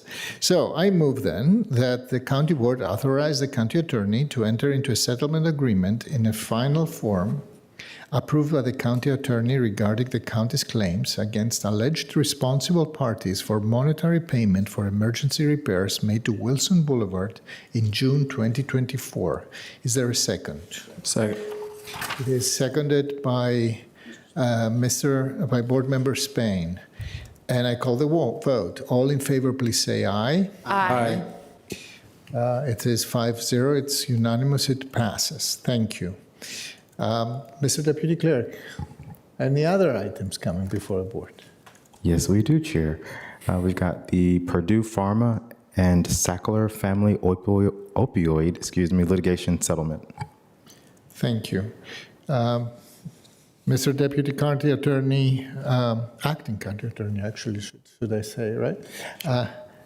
Is there a presentation to that? Probably not. No, you can just make the motion. So then I will move that the county board accept the Purdue Pharma bankruptcy plan and approve the county's participations in the proposed settlement of opioid-related claims against the Sackler family and direct the county attorney and the county's outside counsel to execute the documents necessary to effectuate the county's participation in the settlement, including the required release of the claims against the Sackler family and accept the bankruptcy plan. Is there a second? Second. It is seconded by Board Member Coffey. I'm calling the vote. All in favor, please say aye. Aye. Nobody abstains or opposes. It carries 5-0. And with that, Mr. Deputy Clerk, for the last time. We got to close if we're going to do this. I think we're good. We don't have to. Yeah, let's do it by email. We will do it later. I think is anybody interested? Probably not. I don't care. No. Okay. I think we will talk in a different form about that. So anyway, I see no other item. There are no additional items, Chair Karen Okay. Thomas. Thank you. Then, without objection, we are adjourned.